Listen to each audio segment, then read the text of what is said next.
Welcome, one and all, to our grand discussion about the Rings of Power, this great new show that has finally reached season 2. And I sure hope that nobody has anything horrible to say about it. That would really break my heart, you know? What do you think, Erich? Is this a good show?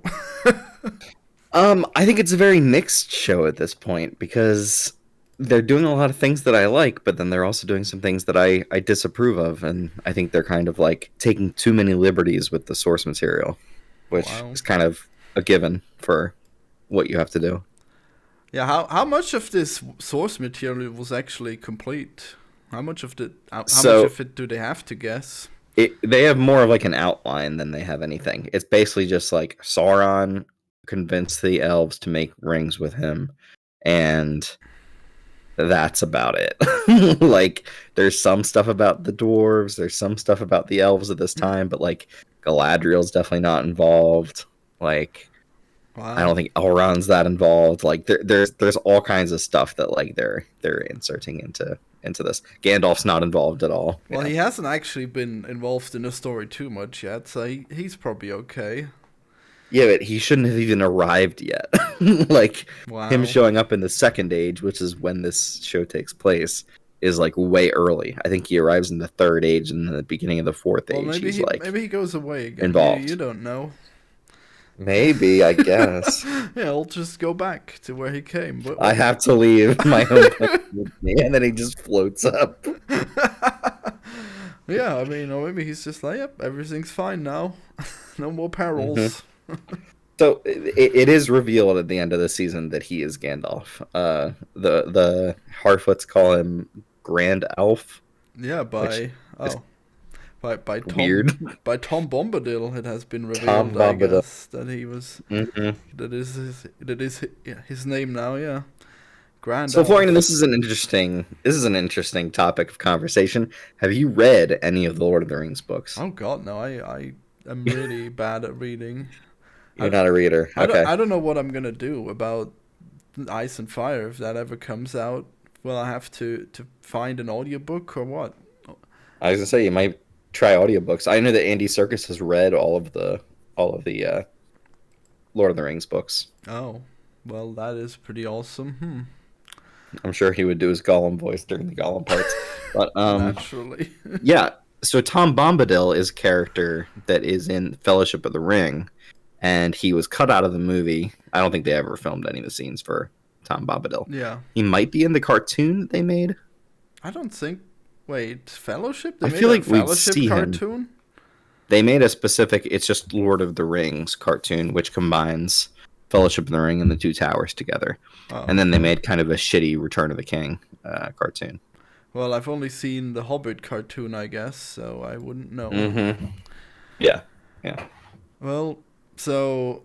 Well, I mean, to me, it's weird that they chose to make it so that Sauron is working on is trying to influence the rings, but then he's found Mm-hmm. out, and then the rings are taken from him, so they've never been given to the humans yet. And then in Lord of the Rings, it's implied that they were giving to the humans, and then they were deceived, and it was surprising that Sauron was there, but like. That is vaguely what happens within the story. That it's like, yeah, he is like found out by um the elves and is thrown out of uh Eregion after he's tortured. He actually tortures Celebrimbor for like 2 years or something. Like, it's much more drawn out than I heard that is in this series. I heard that he apparently becomes the banner of Sauron by being impaled. So The that Banner of Sauron. I mean, I just saw a Hmm. thumbnail of someone claiming that it seems very cruel, like Vlad the Impaler.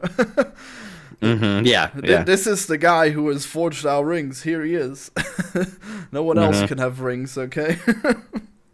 So like, I don't exactly but know. then in this he gets impaled as well, but he apparently does not yet get used as a banner. Who knows if I this think in the books revelation will come? they kind of just make all the rings at once. Like, they make a bunch of rings for the dwarves and then just distribute them, and then they make the rings for elves last in the books, I believe. Oh, so it was Um, very different. Wow.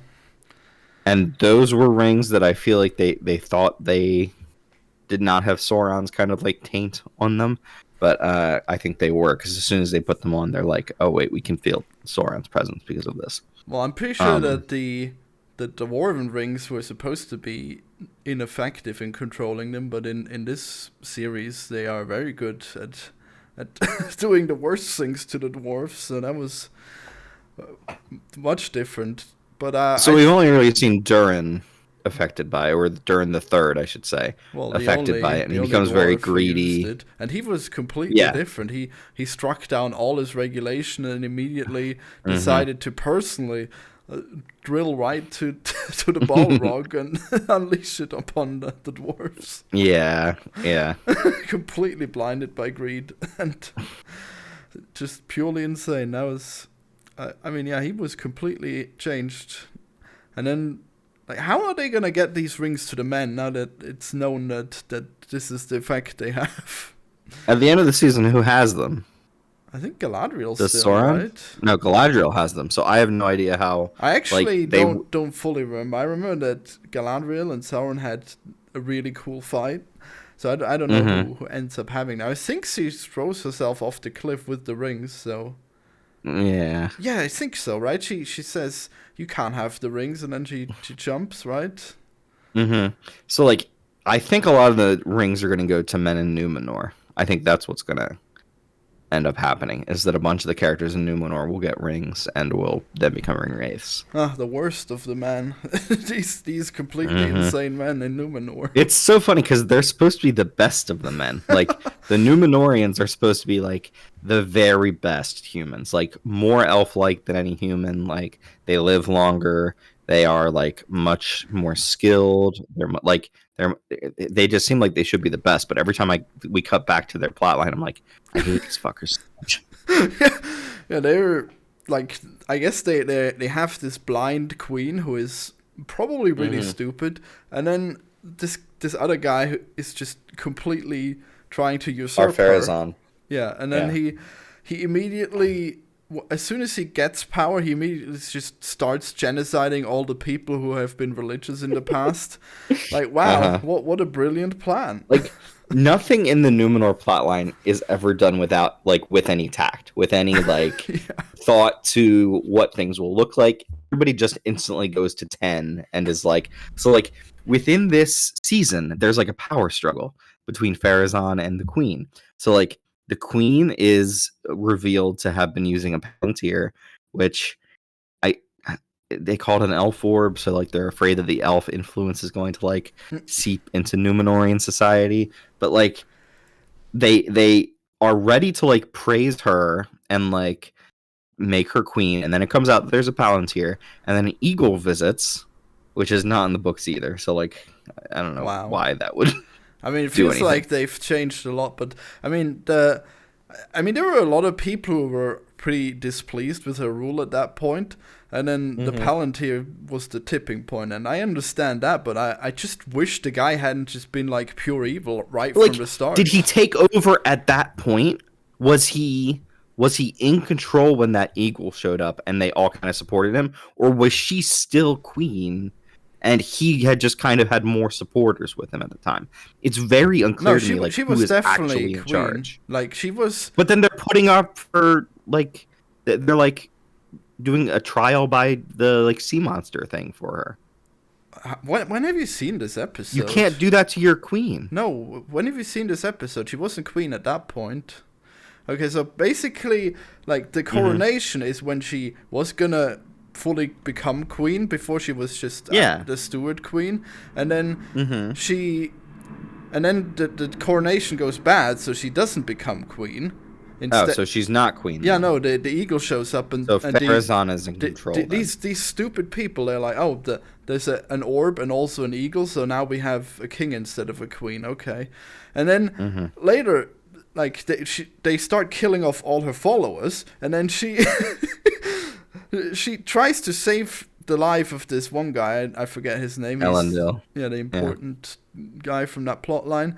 And then they decide that she's gonna be thrown to the sea monsters as a as a trial by ordeal, and then she gets saved by the sea monsters, and then they decide that she is the queen again.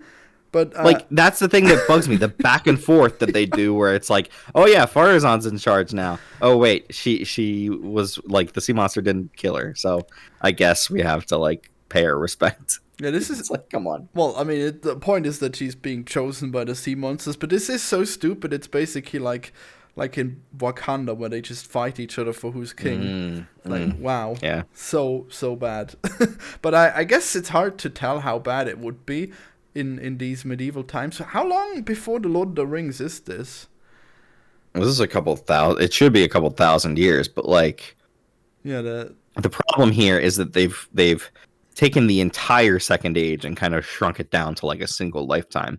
So like Isildur, who's the guy who's just wandering around fucking Middle Earth, he's the guy who eventually will refuse to cast the ring into Mount Doom. yeah. And then a couple generations later it comes to Frodo.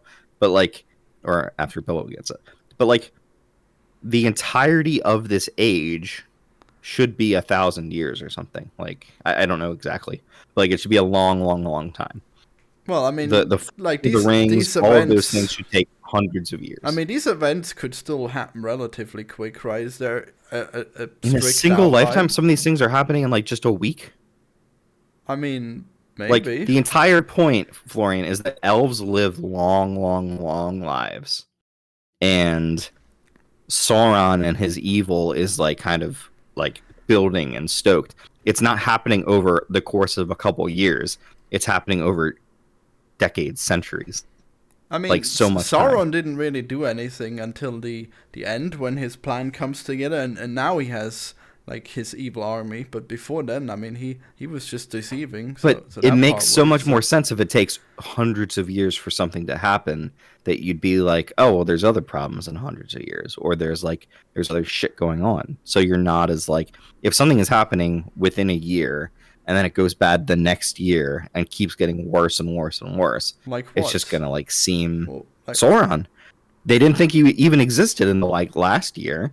well, yeah, And but then Galadriel found him, realized that it was Sauron, realized that he was tricking the elves into taking these rings, and now suddenly Eregion is being besieged by an army of orcs, which they figure out it's Adar, but like Sauron is behind all that stuff. Like, he then takes over that orc army. Like, if this happens over the course of 2 years, it's very clear that Sauron is manipulating things here.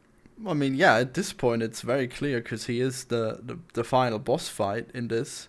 I wonder if we're gonna see the final battle where Sauron gets defeated. I guess it has to happen very soon. Yeah, because that's Isildur what you will end the die show otherwise. with. Yeah. Yeah, like Isildur will kind of become the main character by then, and yeah.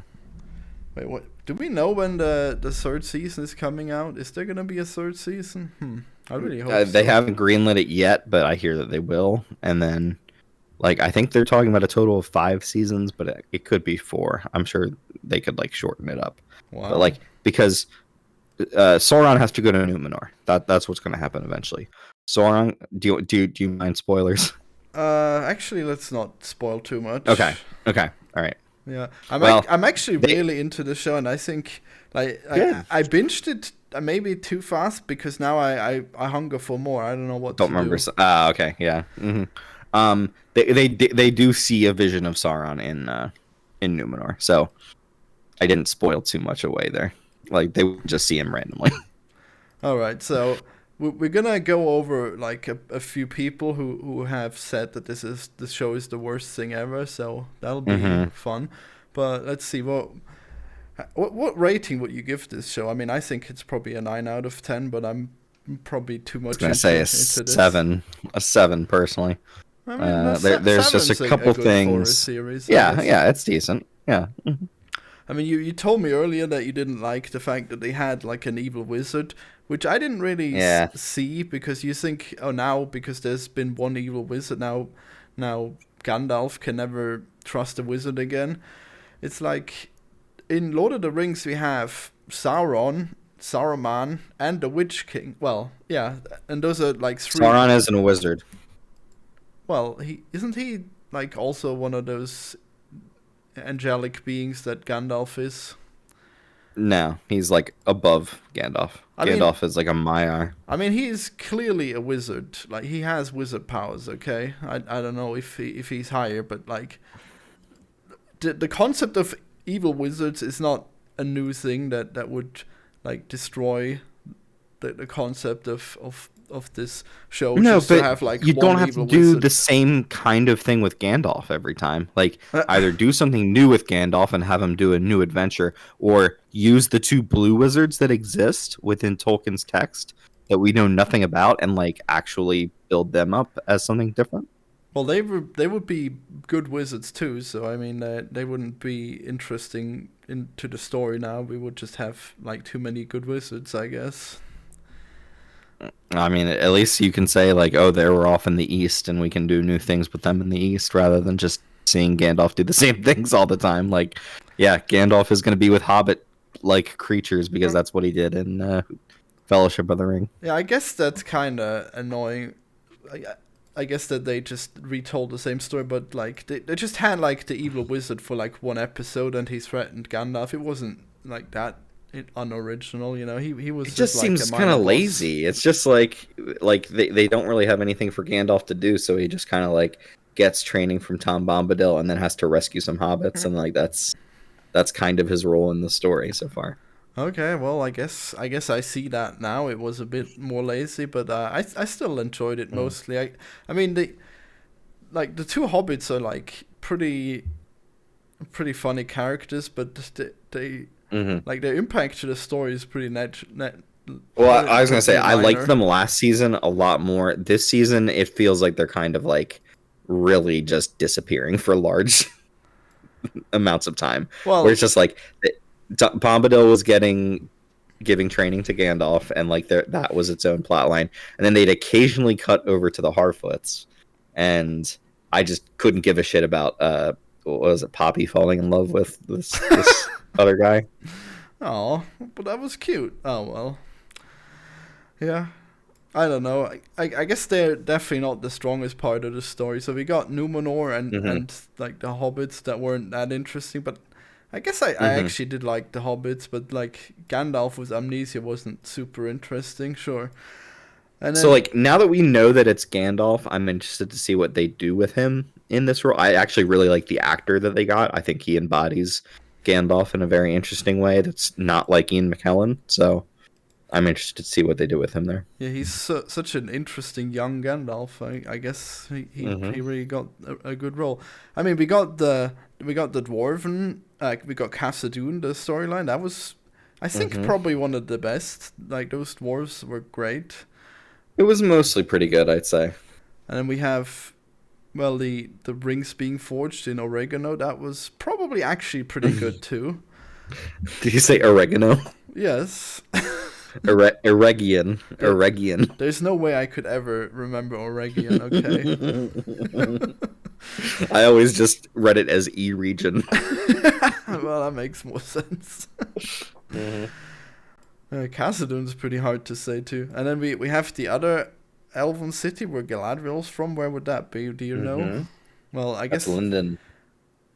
Lindell. Linden. Oh, okay. Uh, I guess that was kind of a stupid plot line where it's like, oh, the tree The is elves, dying. the elves are weird this season, just because like the very beginning of the season, they like resolve the problems of last season, which is that their tree is dying, and so their time in Middle Earth is coming to an end, so they all have to leave.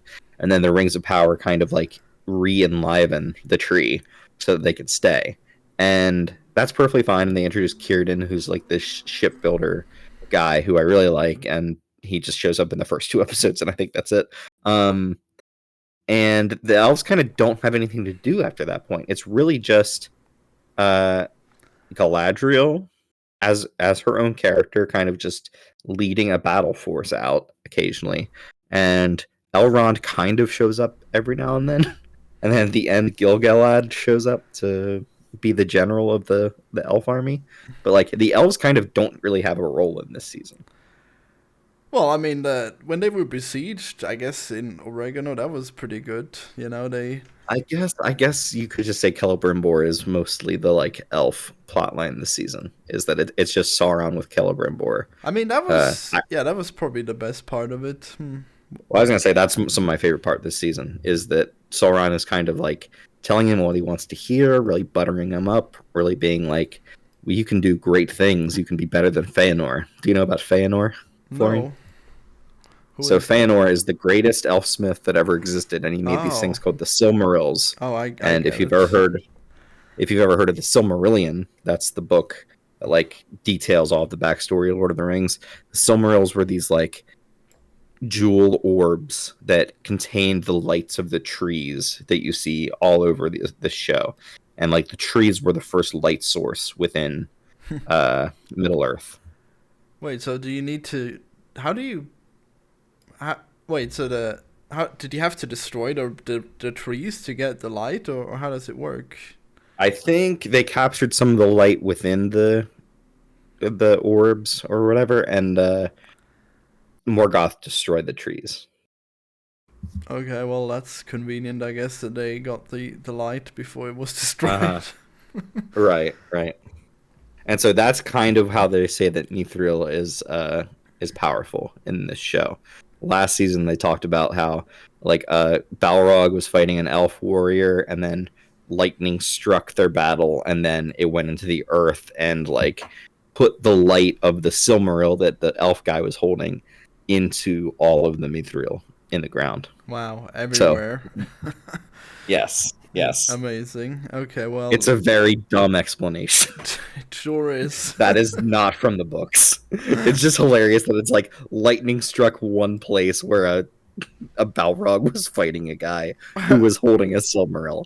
And so every bit of metal in the ground now has crazy properties. It's Yeah, like insane. I was confused why these rings for good because they have like different materials. Like the one ring is made of gold, and Yeah. they all have different gems. Like if the gems don't have the magic power, then why are the gems there? Or I mean, maybe the gems have power. I guess it's really I don't weird. know. Like But all the rings have like slightly different powers to them. So like maybe the gems impart some of that power. I really don't know. but then again, we have like the elvish bread from the movie and the elvish ropes, and they just have like Hmm. magical powers too. So I guess the elves can just like make something additional that's related to the item Yeah. to be Oh, yeah, magical it's like somehow. Dungeons and Dragons. It's a +3 rope. It's a +3 bread. Oh fuck yeah! Well, that's pretty cool, I guess. Hmm. So I wow, but and then they conveniently burn all the findings of Cerebrimbor, and no one will ever be able to forge another ring.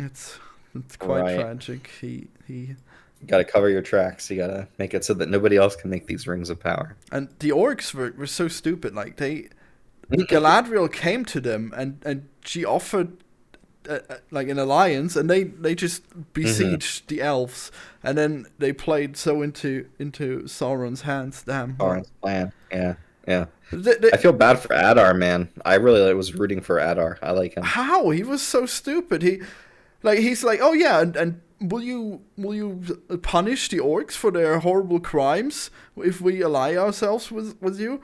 And he didn't even wait for an answer, and then he just continued to do more war Yeah, crimes. that part was dumb. That part was dumb. Like he was both trying to suggest an alliance and then like would instantly like demon her and like yeah, just do terrible things to her. And it's just like this is not how you get an alliance, dude. And then well, I mean, yeah, he didn't want an alliance at that point. He just wanted the rings for himself. But then later he decides, oh, I guess I'll give her the crown anyways, and then she can have the rings. So I guess this whole bloodshed was completely pointless. Cool.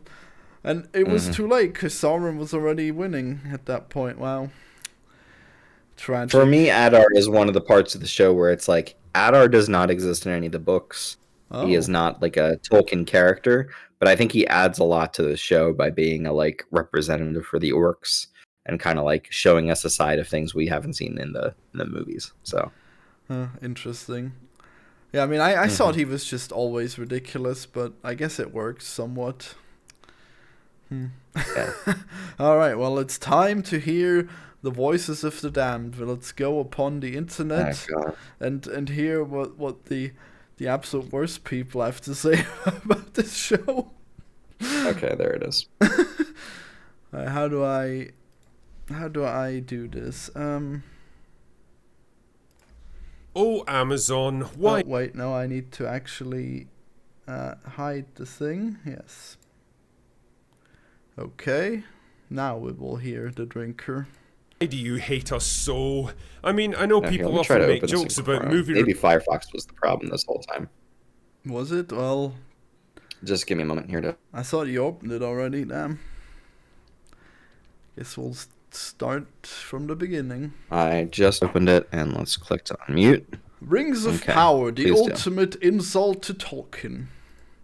Oh, Amazon, why do you hate us so? I'm interested to I see mean, what I know he's... people often make jokes about movie reviewers like myself having to suffer through bad content so that they don't have to, but Rings of Power Season 2 is one of the rare cases where I actually began to feel it. To put this into some kind of perspective, I once climbed the highest mountain in the UK on a boiling hot day with an absolutely stinking hangover every step of the way, and that experience was less of a slog than getting through 3 episodes of this show in time for open bar. It was, to put it bluntly, one of the most miserable and depressingly tedious media experiences of my entire career. God, he is such a hack. He just can't just get to the criticism. I love it. It's so annoying. Like, wow. Going on a mountain is normally fun, gotta, by the like... way. Jesus. Yeah. Well, I guess not if you're drunk, maybe, but still. Come on. How high can the mountains in Britain even be? Like 500 meters? I don't know. Probably not a big challenge. I'm sure they have pretty mountainous regions. I doubt it, okay? They have cliffs, Florian. They have the cliffs of Dover. Yeah, but they're right by the sea. They're not way high. Mm-hmm. Maybe he's climbing the cliffs of Dover, Florian. Have you ever thought about that? Well, yeah, maybe. He's doing literally the Frodo stairs thing, yeah. Alright, did I skip forward yet? Drinker. No, I don't think so. Drinker climbing the cliffs over, being like, "This is so much worse than the Rings of Power." Yeah, every time he's like something like that. Every time he has to do anything in life, it's like, "Oh my god, this is just as bad as She-Hulk." Oh, yeah. So anything. Things that are in no way comparable in any way. Yeah, well, poor you. You get to watch TV for a living, man. What a life. Cringe-inducing dialogue, straining for grandiose pomposity, and peppered with so many tortured metaphors that the writer should be arrested for crimes against literature, to the idiotic character choices and a ridiculously convoluted plot held together by so many conveniences and shortcuts that it makes J.J. Abrams look like Christopher Nolan, to the... What are you talking about? J.J. Abrams is a hack writer now? Wow. Oh wait, I'm stupid. I was thinking I was thinking he said George R.R. Martin here. That would have been really weird. No. Oops. Yeah, right. That was not what he said at all. J.J. Abrams. Okay, I see how those things might be written weirdly at times, you know. I would say do not defend J.J. Abrams in front of me, please. Uh-oh. Not going to go well for you. I'm going to side with Drinker, which should not be happening. Okay, well, I guess we might have to do a Star Wars thing at some point to see this miracle. The groaning. Overwrought performances by a cast of effeminate Gen Z pussy. Effeminate? Oh my god. Wow, the elves are too effeminate. This is peak Drinker criticism. Wow. Holy shit. Wow, yeah, he just needed, like, He-Man. Everyone needed to be a He-Man. This is too effeminate. That ticks almost every diversity box except acting ability, to the ham-fisted direction and oversaturated cinematography that's so dark you literally can't see what the fuck is even going on half the time. Have you seen? I mean, that scene is supposed to be super dark. Like, what? Yeah, that's a really bad example. But he's just stupid. Yeah, this is just stupid. He must have had his monitor on wrong because, like, there were bright scenes. I did not have a problem seeing that at all. Like, I mean that the goo. Yeah, I mean you don't like. When the Sauron goo is crawling through or whatever. But like, It was there was nothing wrong with the beautiful. lighting in that scene. It's supposed to be dark. It's supposed to be Yeah, I mean you don't need to see the rocks. You see the goo because it's moving and it's brightly. It has bright shimmers on it. You see enough, but like the general show is not that dark. I mean, sometimes they have night scenes, but on average they're I pretty did have some good. problems in like the last episode. The stuff with the Dark Wizard in that last episode was very dark for no reason. Like, I didn't catch that. I guess it wasn't too bad. mhm. All right, well, let's see. God, he throws out so many things, and he never makes any examples for them. It's insane. Very, very weak and pathetic. It all adds up to $1 I feel billion like he tries to use slab the of video arse as the cancer. example. Really? He tries to use the video as the example, like, because he had the scene where he's like, it's too dark, and then he has the scene with like the Sauron goo, but it's like that is not a good example. Like, Yeah. he tries I to mean, like, this scene here is more Yeah. dark. I guess that makes sense. But I mean, I feel like he says them so fast that you don't really have time to show the examples on screen. yeah. But yeah, I mean, like that would be very surface level, anyways, and dishonest, if anything, if he shows the Sauron goo as an example of things being too dark when Sauron's goo went into the earth, into an unlit cave, and that was too dark for him. Yeah, wow, big Right. shock. That's clearly emblematic of the whole show being too dark. That shames the Clearly, legacy of clearly. Lord of the Rings and makes a complete mockery out of everything that Tolkien stood for. Put another way, The Rings of Power Season 2 fucking sucks. Now, I'm going to do my best to summarise whatever passes for a plot here, but in the interests of my own sanity, I'm going to speedrun this shit, because the less time I have to spend talking about Rings of Power, the better. Anyway, allow me to give you the meat and give it to you raw. The show gets off to the worst possible start by devoting a good 20 minutes to an extended flashback sequence explaining how Sauron got betrayed by his own lieutenant and eventually got reborn as Halbrand before running into Galadriel. Not a great plan. Why are you wasting all this time by telling us stuff that we already know? Do you guys even Can understand? you pause this? Can you pause Yeah, this? I did. Like, the Lord of the Rings movies regularly will start with a flashback. Yeah, no, it's It traditional. shows you It's something great. else that happens, and then catches you up with that character in the current part of the story. He is an idiot if he really thinks that that's a good complaint about this season. Like that, I really liked that opening of that episode. Yeah, I with thought it was Sauron great. and showing you how he got to where he was. Like, I mean, it's just a stupid. He's just. I mean, I was a little confused who these characters were, but yeah, it made sense in the end, you know. Yeah, like this is very much the tradition in these movies is to open on a flashback, you know, and then he Yeah. just doesn't get it. It's wow, what a waste of time. Wow, how could this happen? All right. Understand what storytelling is, or is this whole thing just an amusing little side project for you? Also, I love the idea that Sauron, a god. So bad, like, oh, it's a side project when it's like a huge series that goes on for a This really is the long main time. story. This is the story about the Lord of the Rings, Sauron. Well, he's saying that these guys are very casual at their craft, basically, but like, I don't see how he can say that when we see how much effort has been put into the show in general. So, like, it really doesn't make sense to me. Okay. Like being of unimaginable power and influence, commanding armies numbering in the hundreds of thousands by the sheer force of his will, is reduced to this dork in a shitty wig trying to argue with a couple of dozen orcs in a cave somewhere. For a show that cost $1 billion, Rings of Power somehow manages to make everything that should be grand and epic feel small and cheap. I mean, do you really think an entity as powerful as Sauron would need to argue his case to get orcs to follow him? Anyway, they decide. Wow.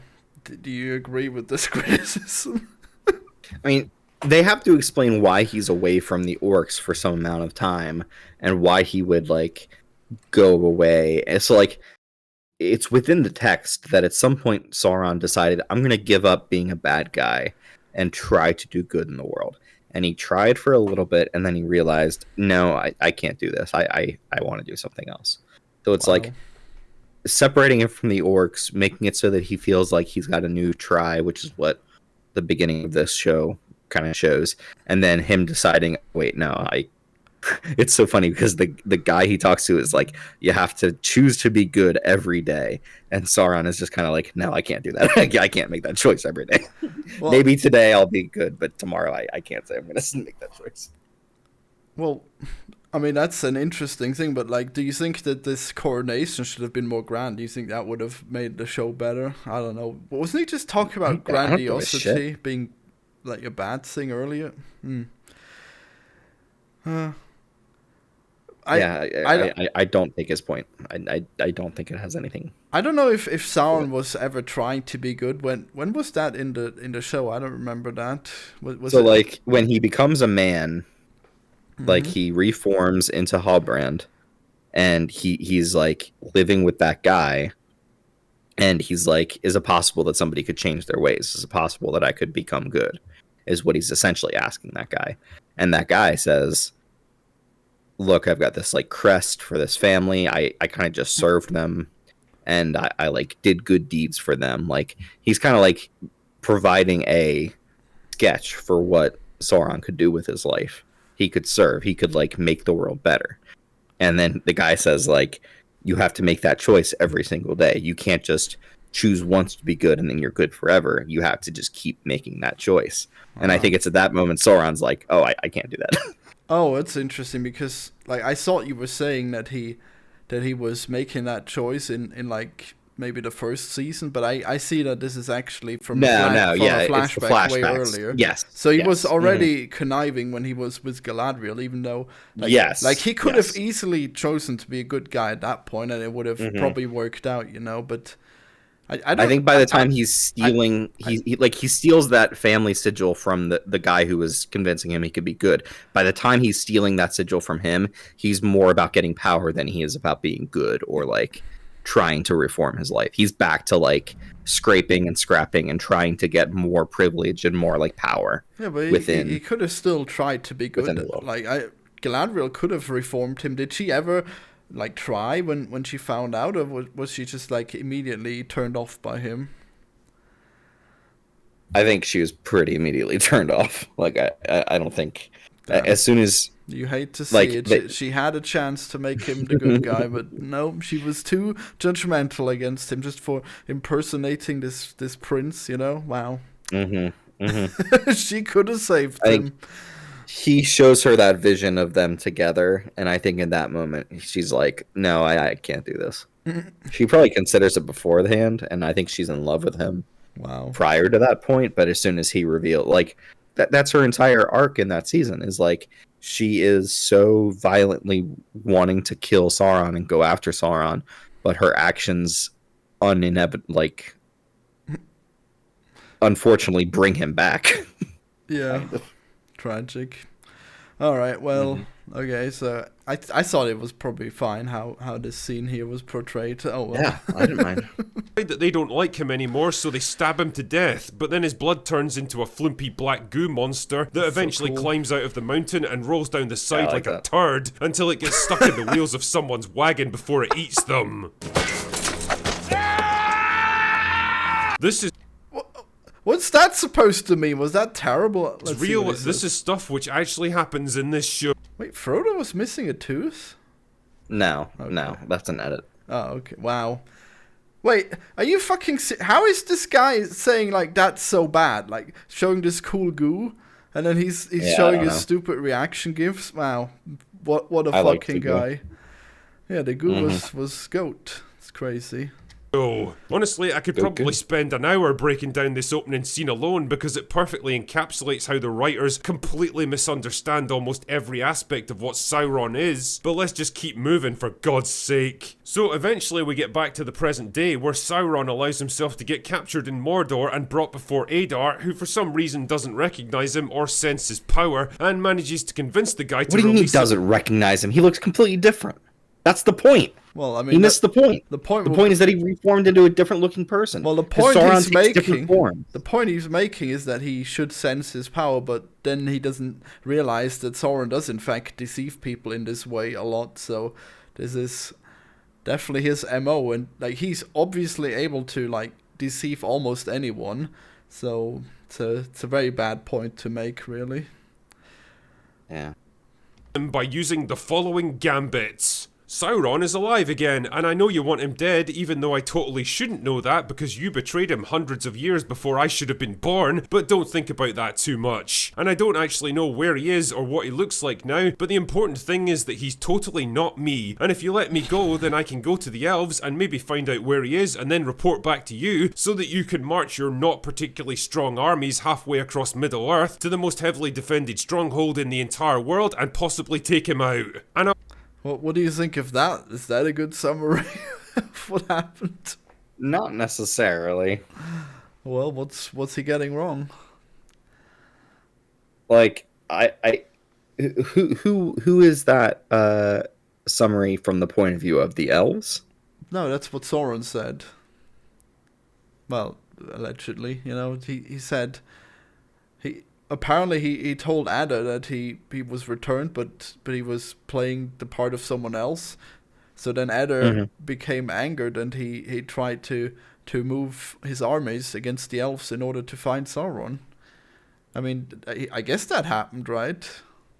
Yeah, I mean, what's the problem with that? I kind of don't understand the complaint. Well, the fact that the orcs are pathetic and stupid, and they should have never gone along with that. But okay, I guess. I already should have never gone along with Adar. Yeah, I mean, why would Adar attack the elves because Sauron might be back? That's insane. I mean, Sauron could take control of everything again. What, starting with the elves? That would be pretty hard for him, I guess. I mean, he's going to corrupt the elves, is the thing. Like, the rings of power are his way to corrupt them. Well, I guess that was in fact what happened. So okay, guess Ada had the right idea but the wrong execution. So I guess I remember that he was telling Ada that Sauron is back. That was pretty ballsy, I guess, considering that he is Sauron and he's right in front of him. So was this 100 years after when he got stabbed? Is that what we're supposed to get? Was he in the goo form for 100 years? Yeah. He should have been in the goo form for a while because it always takes Sauron a long time to like reform after he gets like killed or fucked. Really? I didn't realize that. Okay. It didn't seem like it would have been that long considering that. No, it should take a while. Okay, well, good to know. Because elves are so long-lived. Like, Adar was an elf at one point. So, like, if Adar... Yeah, I don't think it was, like, a matter of... Okay, well, I guess... a couple years. I mean, it was 100 plus. I vaguely agree with him that his plan here was kind of silly, but okay, let's see what else he says. I'll totally do all of that and not just disappear and never come back. Trust me, bro. And the amazing thing is, it actually works. Impressive. So he teleports over to Celebrimbor and says that it's ringing time, buddy. And even though Celebrimbor has been specifically warned never to deal with him again, Sauron transforms into a fire demon angel thing and he's like, don't worry man, I've been sent from heaven to help you out. Trust me, bro. So Celebrimbor's like, sure, okay, I'm convinced.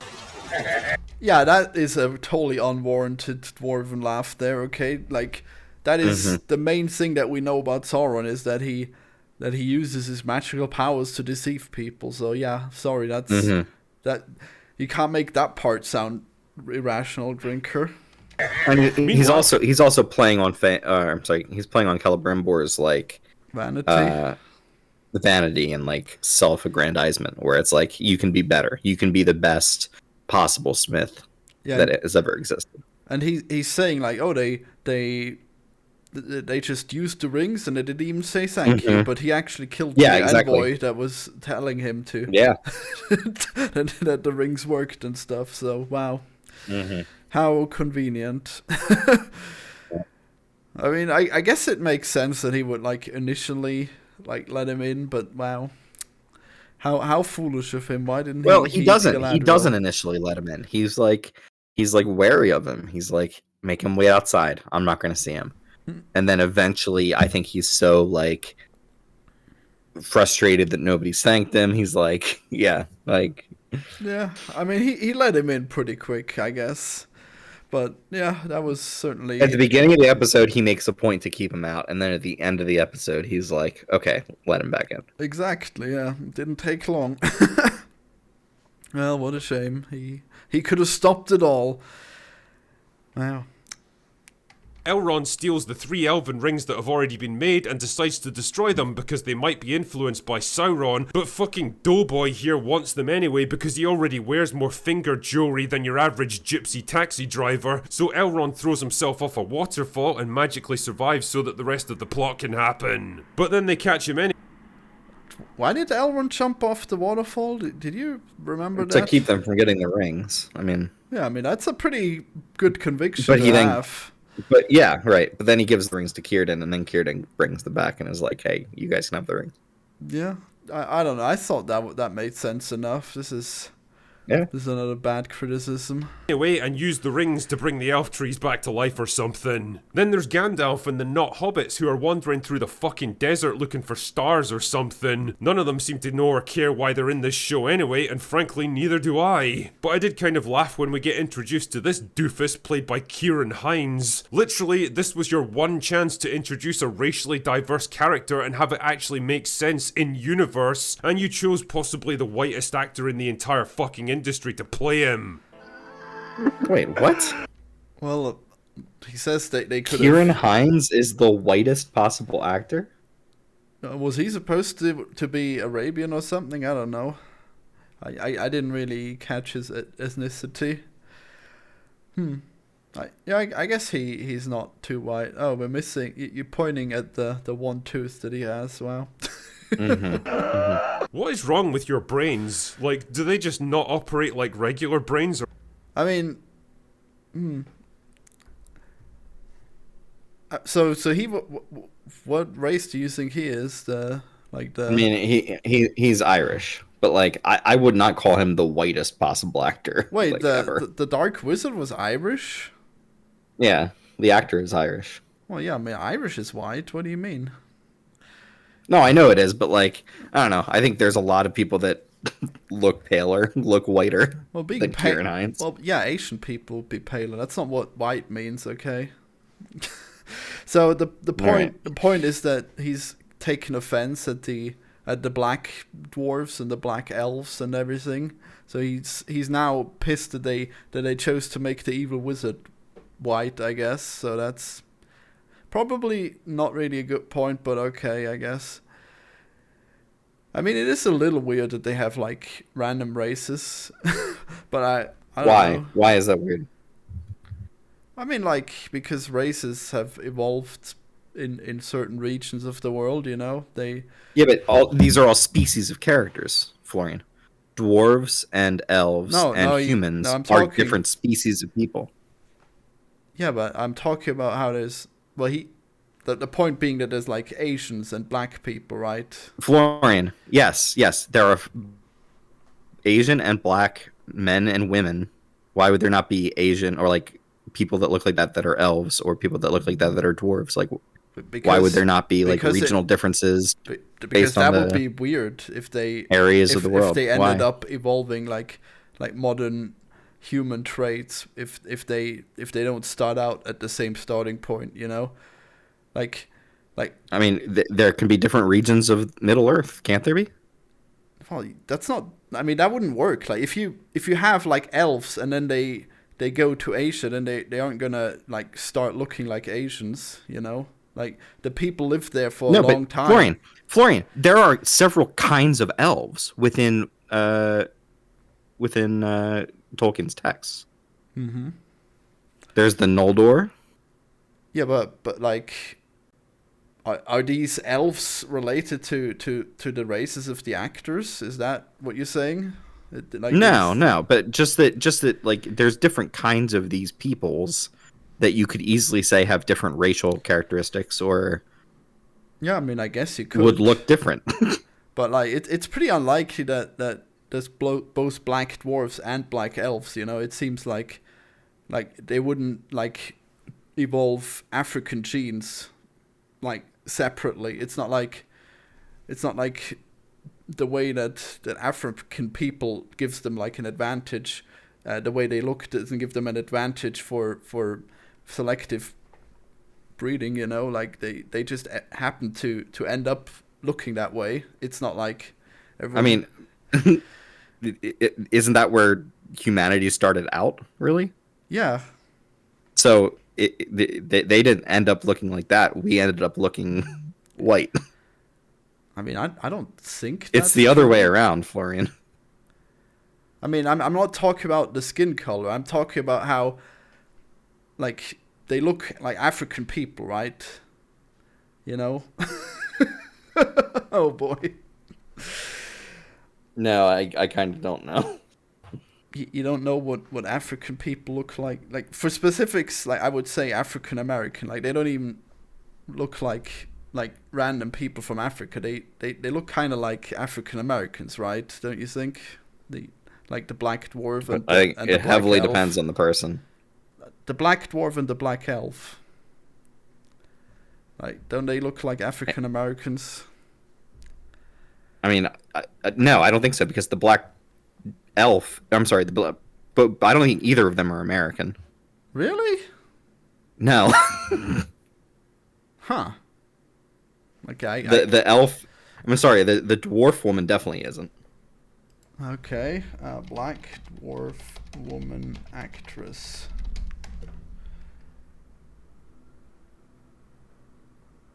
Yeah, that. Yeah, looks like her. Ismael Cruz Cordova is Puerto Rican, so he's not African American. Oh, she was born in England, actually. Okay. Yeah.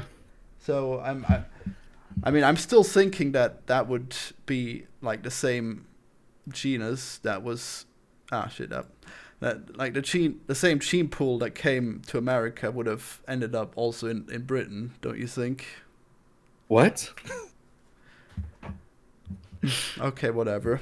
I mean, This is a very odd. I'm just tangent to thinking. be stuck I'm just thinking that evolutionarily doesn't make sense that they would look like modern black people. Okay, Also, but on. A lot of these people look like modern white people to me, Florian. yeah, This woman looks like Eminem. she sure does. Yeah. Yep. oh, it's nice to see the real Grim Shady make a comeback, because Wow. those guys totally weren't a He laughing agrees stock with from you. the first season. Oh yeah, and Isildur is alive again, because wow, it turns out that baiting the death of a major character that we know can't die yet wasn't the best way of sustaining dramatic tension. Neither was bringing back Don Lemonlass, who was a pointless character even in season 1, and hasn't changed much here. It did make me laugh though when they had to explain away the Yeah. So, like, I think that they kind of did his character dirty in this season, and it's not their fault or his fault. So he was supposed to be paired with Bronwyn from the first season, and her actress decided that she didn't want to, like, act anymore. She's doing, like, charity work or doing some other stuff, and so she has quit acting. They could have recast her, but I feel like they just didn't care enough about Bronwyn as a character. Wait, was So- that the healing woman? Yeah, from last season. They killed her off because the actress. Oh my god, that sucks so much. I hate when actors don't give their all. Okay, like wow, you gotta do charity work and just drop out of this show. Unbelievable. Yeah, but they recast Adar, so it's not like they can't recast Oh, they did. Okay. characters. Yeah, They did, I guess so. I mean, it would have been. Well, I mean, I guess his face rotted off. Is that why they recast him, or what? No, they didn't like the actor who was playing him in the first season. I think he was scaring people. Wow. How did he scare people? I think on set he was maybe a little bit too method as an actor, and Well, tragic. people didn't like how he behaved. Maybe. It's the same thing as when they recasted anti-vax woman from The Mandalorian. I would have liked to see her character some more, but damn, I guess we don't get to see that now. Nope. Tragic. the death of Bronwyn, even though she was totally alive and well at the end of season 1. Yeah, those orc arrows just take a while to kill you, I guess. Don't think about it too much. There's also a tedious That is storyline funny. in Moria That is where the pretty good. dwarves are running out of food, but they can't do anything about it until Durin and his father reconcile, but they won't because they're basically idiotic children now, I guess. And lastly, there's a growing power struggle in downtown Numenor, where discount Karl Marx is trying to stage a coup against diverse female queen, and he's so smart about it that he literally talks openly about overthrowing her in the middle of a crowded tavern. Truly, it's the last thing they'd be expecting.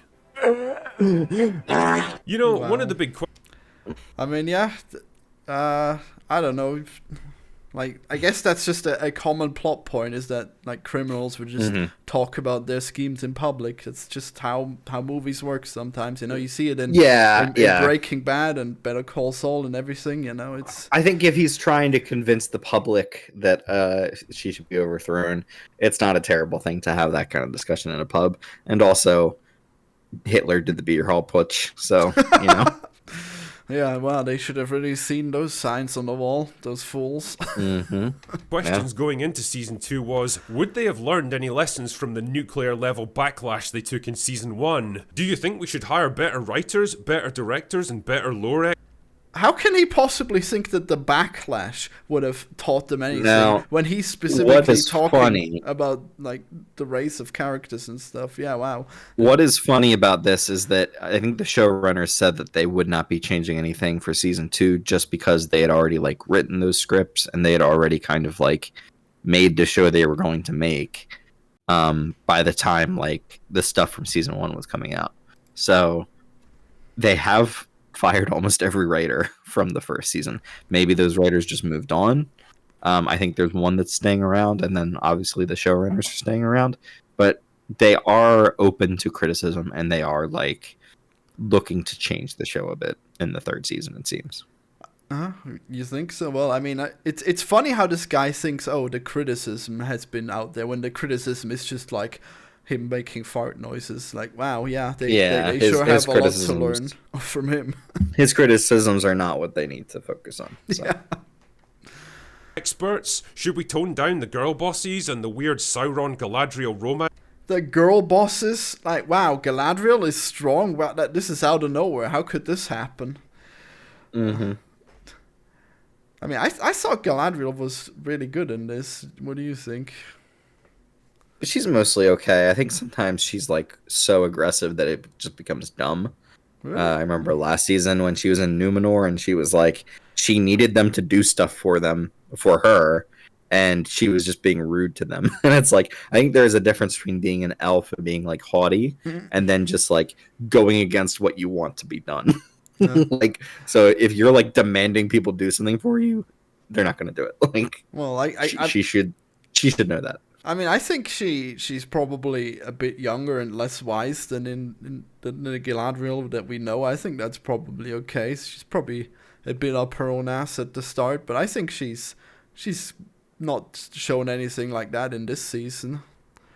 Yeah, this season she's been all right, I'd say so. You know, what is, like, can you think of any examples of girl bossiness that we've seen here in this season?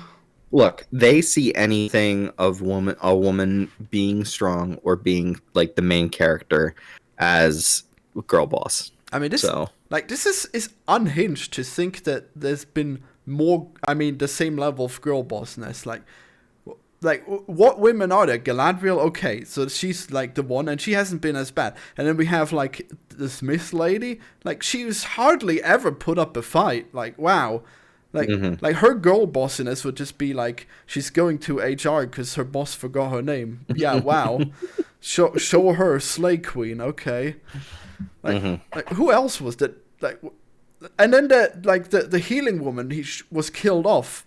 Okay, the only other girl boss that we know is I guess the outcast woman that was with Isildur, and I don't know. She didn't seem like she was like that kick-ass or anything, so like none of this makes any sense. Am I forgetting any girl boss? I don't think so. No, he just hates women. Yeah, I mean, wow, there was like no girl bossiness at all in this. This is like unhinged. Okay. And Sango and the forced diversity and the clumsy political allegories. I mean, I guess he's just showing like her in a fight, but she's been in a fight before. That doesn't make her a girl boss. Like, I mean, what are they gonna make her forget that she can fight now in season 2 because of the internet backlash? I mean, they've already inserted her as a fighter, and like, I mean, is Sauron even like a crazy good fighter that her being like good at fighting him is bad? But he still wins, so it doesn't. I don't know. I mean, he's not in a weakened state where he's. Well, is he? Is he in a weakened state? I don't know. Whatever. I mean, she had like one good fight, right? She wasn't like in the siege or anything. And she was damsel. She was in a cage. I actually don't know how she got out of that cage. Do you remember? Elrond slipped her a key when he kissed her. Wow, he must have been kissing with a lot of tongue. That's crazy. Wow. Mm-hmm.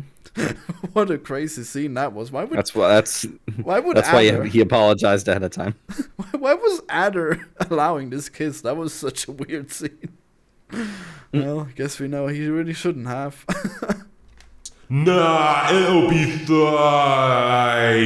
Everything that was bad in season 1 is somehow even worse here. There's all the usual tropes like the girl bosses who fight and strategize right alongside the men as if that's normal procedure. Wow, we can't have that. Gender equality in a fantasy society? Okay, wow. But I mean, like, it's not even, like, close to gender equality, because, like, she's only queen because her son died. Like, she was passed right over as a ruler because, I guess, the king died and then the prince was immediately in charge, right? Am I wrong? I mean, No. Like, what do you mean? Yeah, women will say their mind. It's not like people listen to the women a lot in this movie. Like, Galadriel is like constantly being sidelined. Like, she doesn't get to make decisions. Elrond is put in charge of her. This is like, a lot of the season they're like, yeah, you fucked up too many times and now Elrond's in charge. Yeah, it's complete gibberish what this guy's saying. Wow.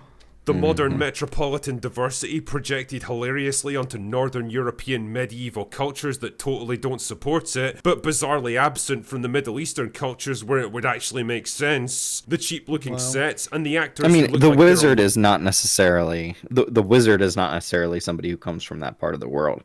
He could have just wandered there and taken control. That's a dumb.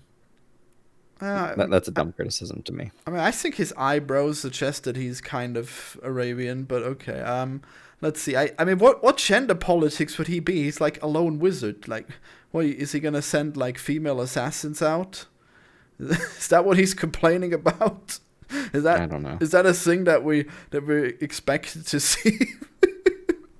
Allergic to testosterone, but that's just what we expect from modern Hollywoods. The dialogue is so clumsy and long-winded and pompous, so blatantly trying to replicate the epic tone of the books that it actually had me gritting my teeth. Even Ian McKellen couldn't make verbal diarrhea like this sound good, and no offense to the actors, but they ain't exactly on Ian McKellen's level.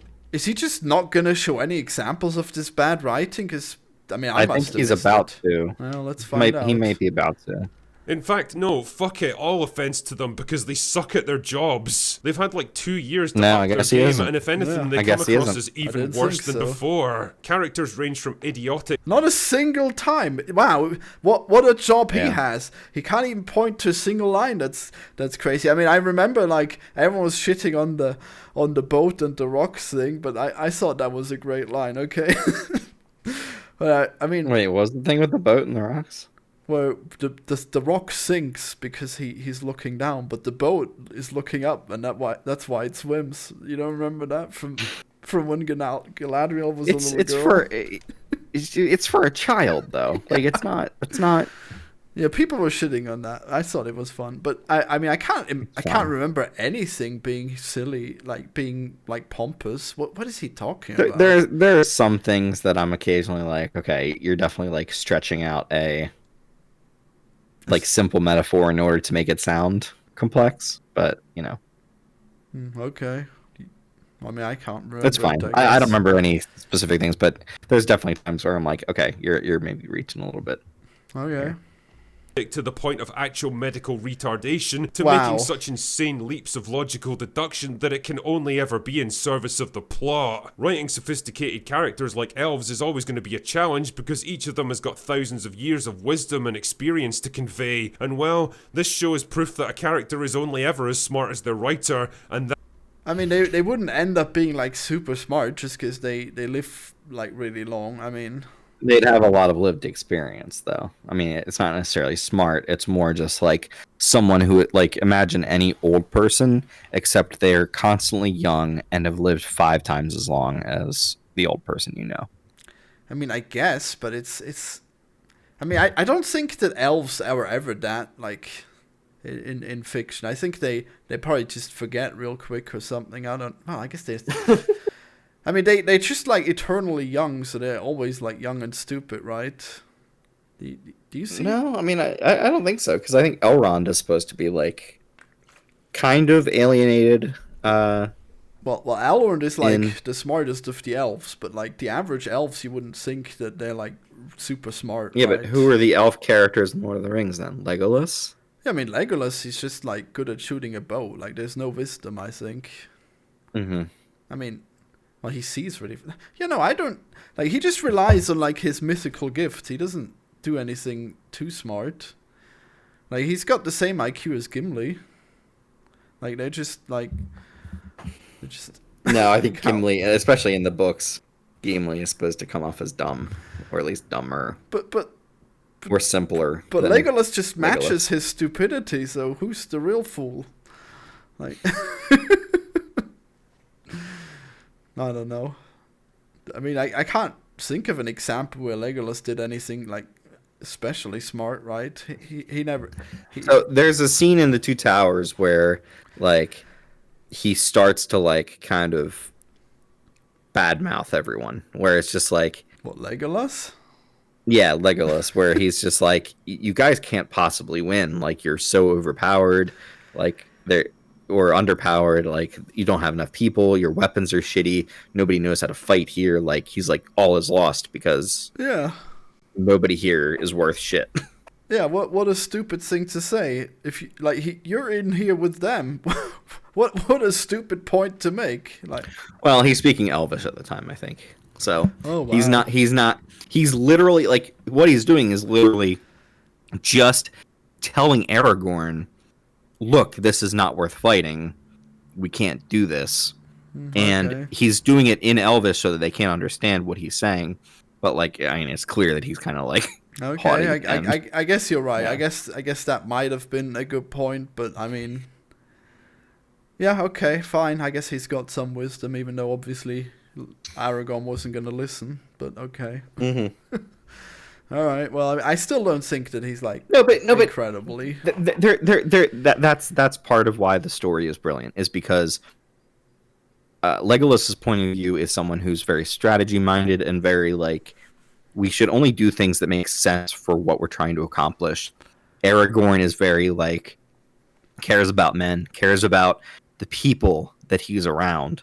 So he's like, no, we'll fight with these people until the very end because they deserve it, and we deserve to give them as much as we can give. So it's like it's a character push and pull between these two people. Wow. Yeah. I mean, well, I guess in The Hobbit, the elves are certainly not smart, right? I don't know. I'm trying to think. Thranduil. Well, I guess I just have the movie to go by, and in that they're pretty stupid. Mm-hmm. So I guess. Okay. Guess that's what, I mean, the movie is what the people will have seen. They won't have read The Hobbit, I guess. Or at least they wouldn't remember the elves from it. Yeah, there's not many elves in The Hobbit. Yeah. I mean, I don't know. I mean, I guess you can't, like, expect the elves to have like 1,000 years of wisdom on them at all times. Mm-hmm. I mean, that wouldn't like make for an interesting story, and like they'd be reminiscing about their slightly less old days all the time now. Mm-hmm. That wouldn't work. Oh well. That ain't much. Then there's the morality question. Season 1 had only a tenuous understanding of the morality of Tolkien's world, and that understanding seems to have completely vanished here. The show seems to want us to empathise with the orcs for some reason, like there's some misunderstood oppressed minority or something. There's literally... Okay, just pause it here. Yeah. Towards the end of his career especially, Tolkien started to realize, oh wait, I've created an entire race of beings that could be read as purely evil, and he was not comfortable with that.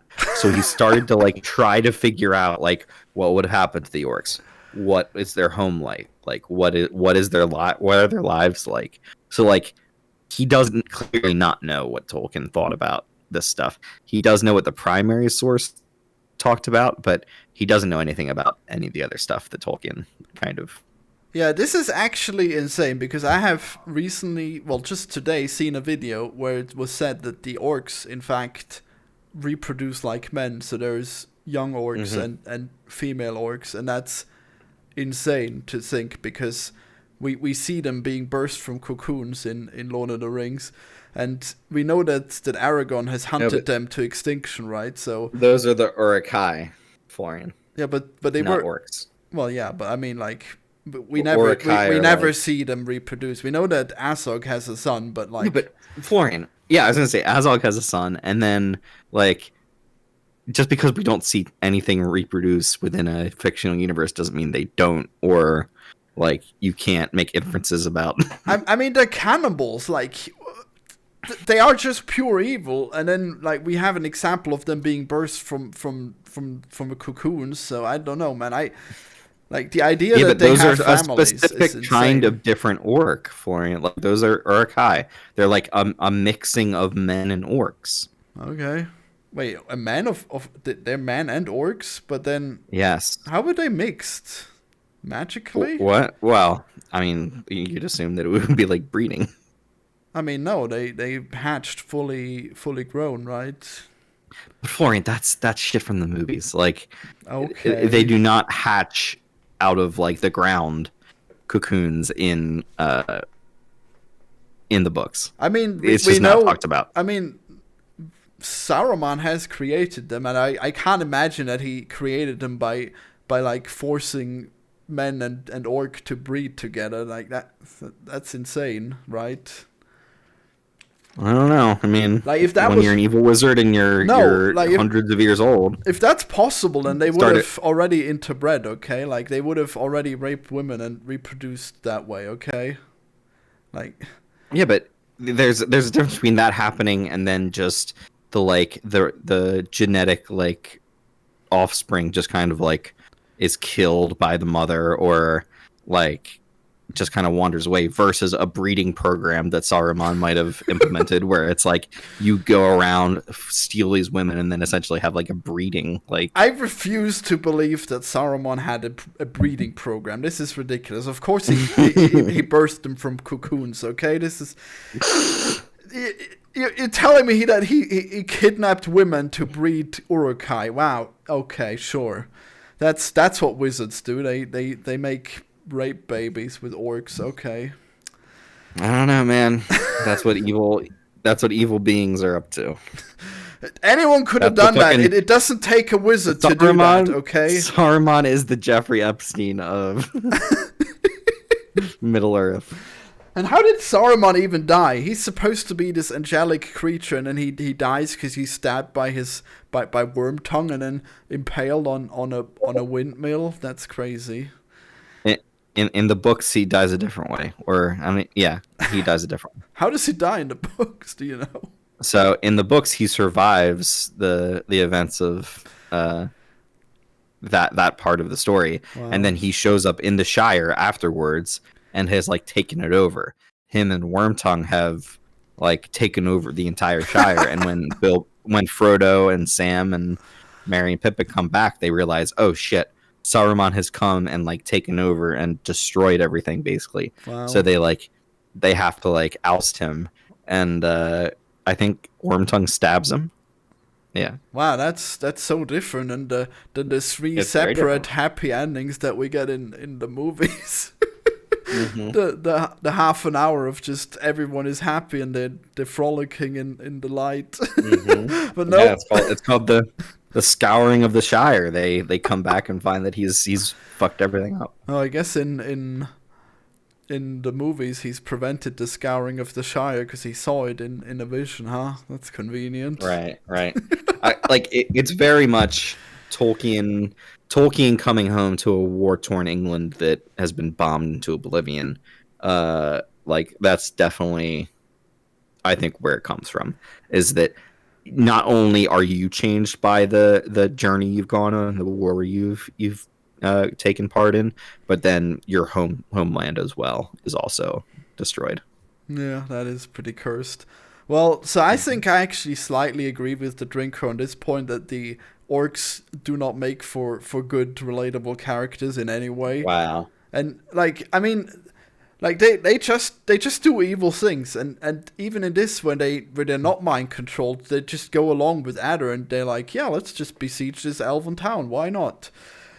Like they're so irredeemable. I don't buy it, and it doesn't fit into the lore at all because we know that they've been genocided, right? That wouldn't have happened if they had free don't know will. that. We don't know that. No, I'm pretty sure it's written that Aragon has hunted them to extinction. No. No, you don't think so? You'll have to show me the actual textual evidence for that. Well, I mean, I saw it in one of those lore videos. I doubt that would have been made up, but okay. I mean, yeah. Well, we know that they are really up to no good, and they like when Sauron is destroyed, then they still go on their cannibalistic ways, and they would have to be destroyed, right? I don't know. Yeah, I don't like the genocidal intention there. No, I don't know, man. Orcs are pretty bad. They have black blood, even, you know. Wow. Yeah. It's not their fault. Their blood is black, Florian. I don't know. I think Maybe if you raised an orc in a good environment, the orc would be perfectly happy and perfectly good. I don't know. Ever thought about that, Florian? No. Ever thought about living next to a volcano would fuck you up? No, I think it's like a never-ending. It's like an evil cycle. Okay, once your blood is black, then you're evil, but then you can't turn back to normal because you're evil. It's tragic. What if your blood is dark red, Florian? Are you evil then? I don't know. You probably had way too much iron. Still pretty evil. Yeah, I mean, I guess, like, visually, like, the darker something is, the more evil it is in these things. They're pretty irredeemable based on that. But it's crazy. Like, they talk about, these orcs are their children, but we never see any young orcs, do we? It's crazy. Even in this, if they're trying to make them, like, good, why do they end up? I mean, we don't see young dwarves either. No, we did. They were like they had little dwarfs. They had statues on their heads. I'm saying in the movies. Well, I'm saying in this show, I don't think we saw any young orcs, right? Yeah, we saw an orc baby. We did? Oh fuck. Yeah. Must have missed it. Okay, well, never mind. We're paying attention. Then. Man, that sucks. Being an orc baby. Jesus, imagine.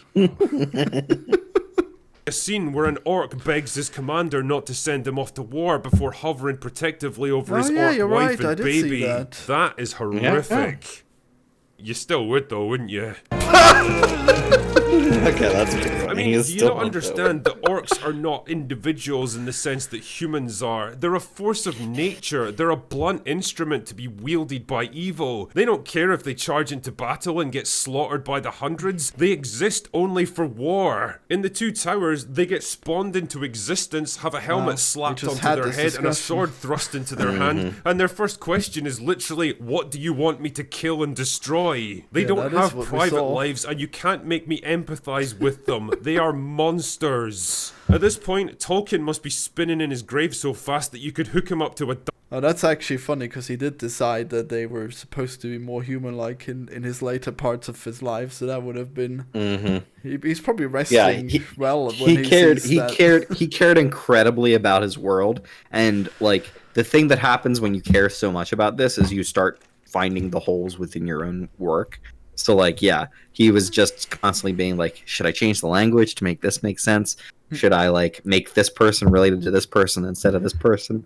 And then also, yeah, like, shit. God, what do we do with them? I just imagine if Tolkien was alive and he changed it so that the orcs are now more human-like, and then Drinker says, what? Tolkien has gone woke. The orcs, I dreamt of them being pure evil. What is he doing?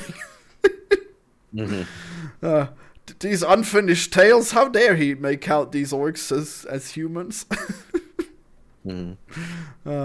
dynamo and power the entire national grid with him. This show is quite simply an abomination, a ruined, corrupted form of entertainment, twisted and mutilated, lost beyond all hope of redemption. And if Amazon had any common sense whatsoever, they would cast it into the fire, destroy it before it consumes us all.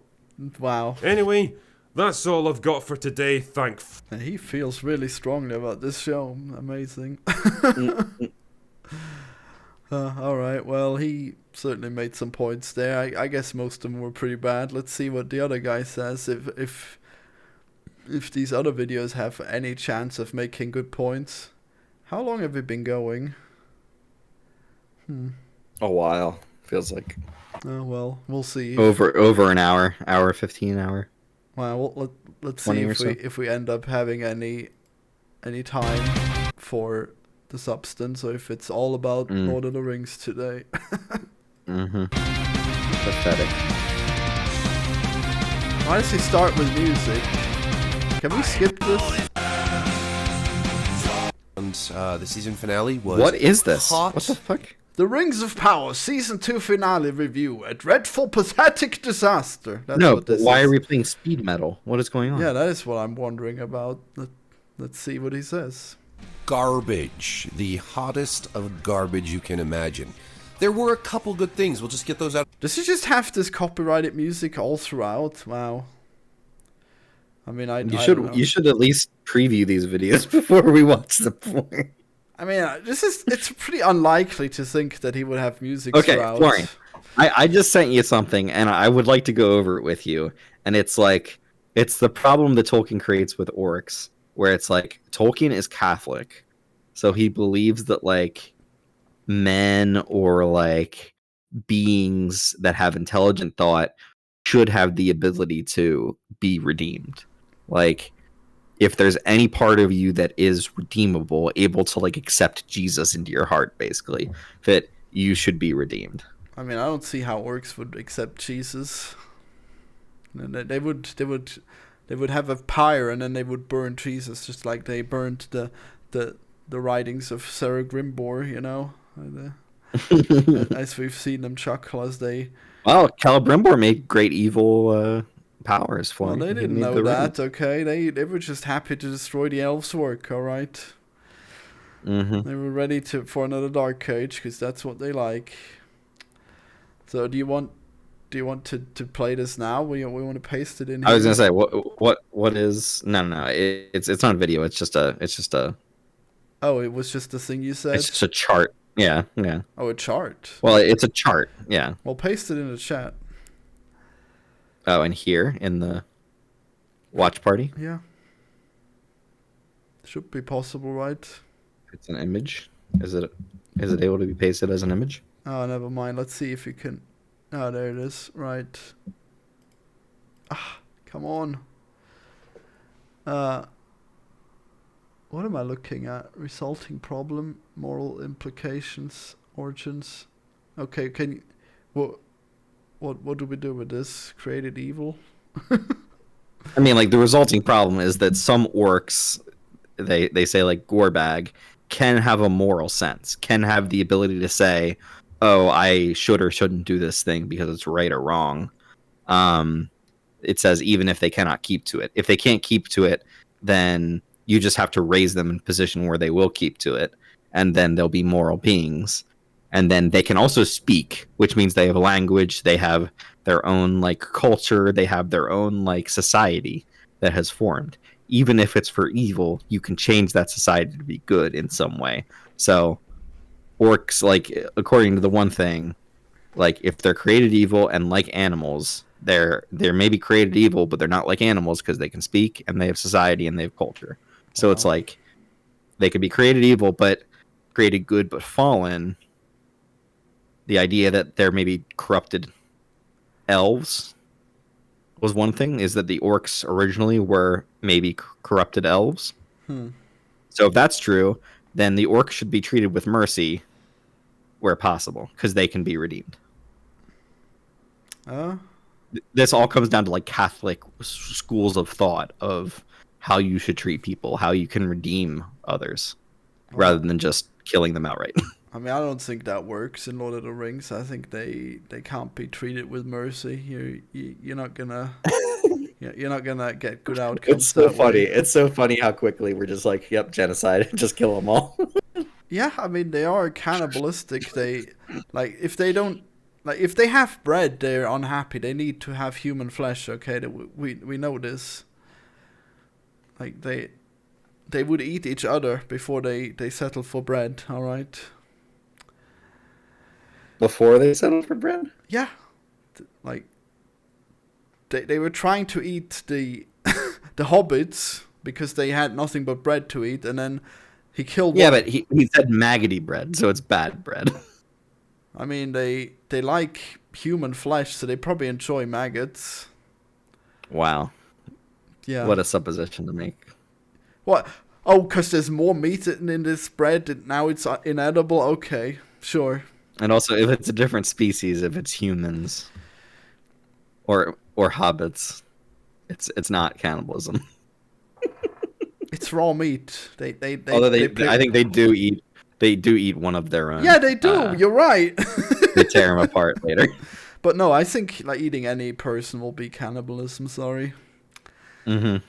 I mean, like for animals, okay, they're not cannibalistic if they eat other animals, but So, like, Florian, would a human be a cannibal if they ate an orc? yes, and also they probably would definitely get food poisoning and probably become evil. Mm-hmm. They probably develop a taste for meat and human meat as well. All right, I guess we'll just go quickly back to this. I don't know. We might revisit the orc discussion at some point. Okay. Out of the way right away before we get into all of the bad. The scene with the dwarves, with Durin the Third and Durin the Fourth, Durin the Elder and Durin the Younger, despite it breaking lore, despite it being completely off Tolkien, the grid, right? It was actually a good scene.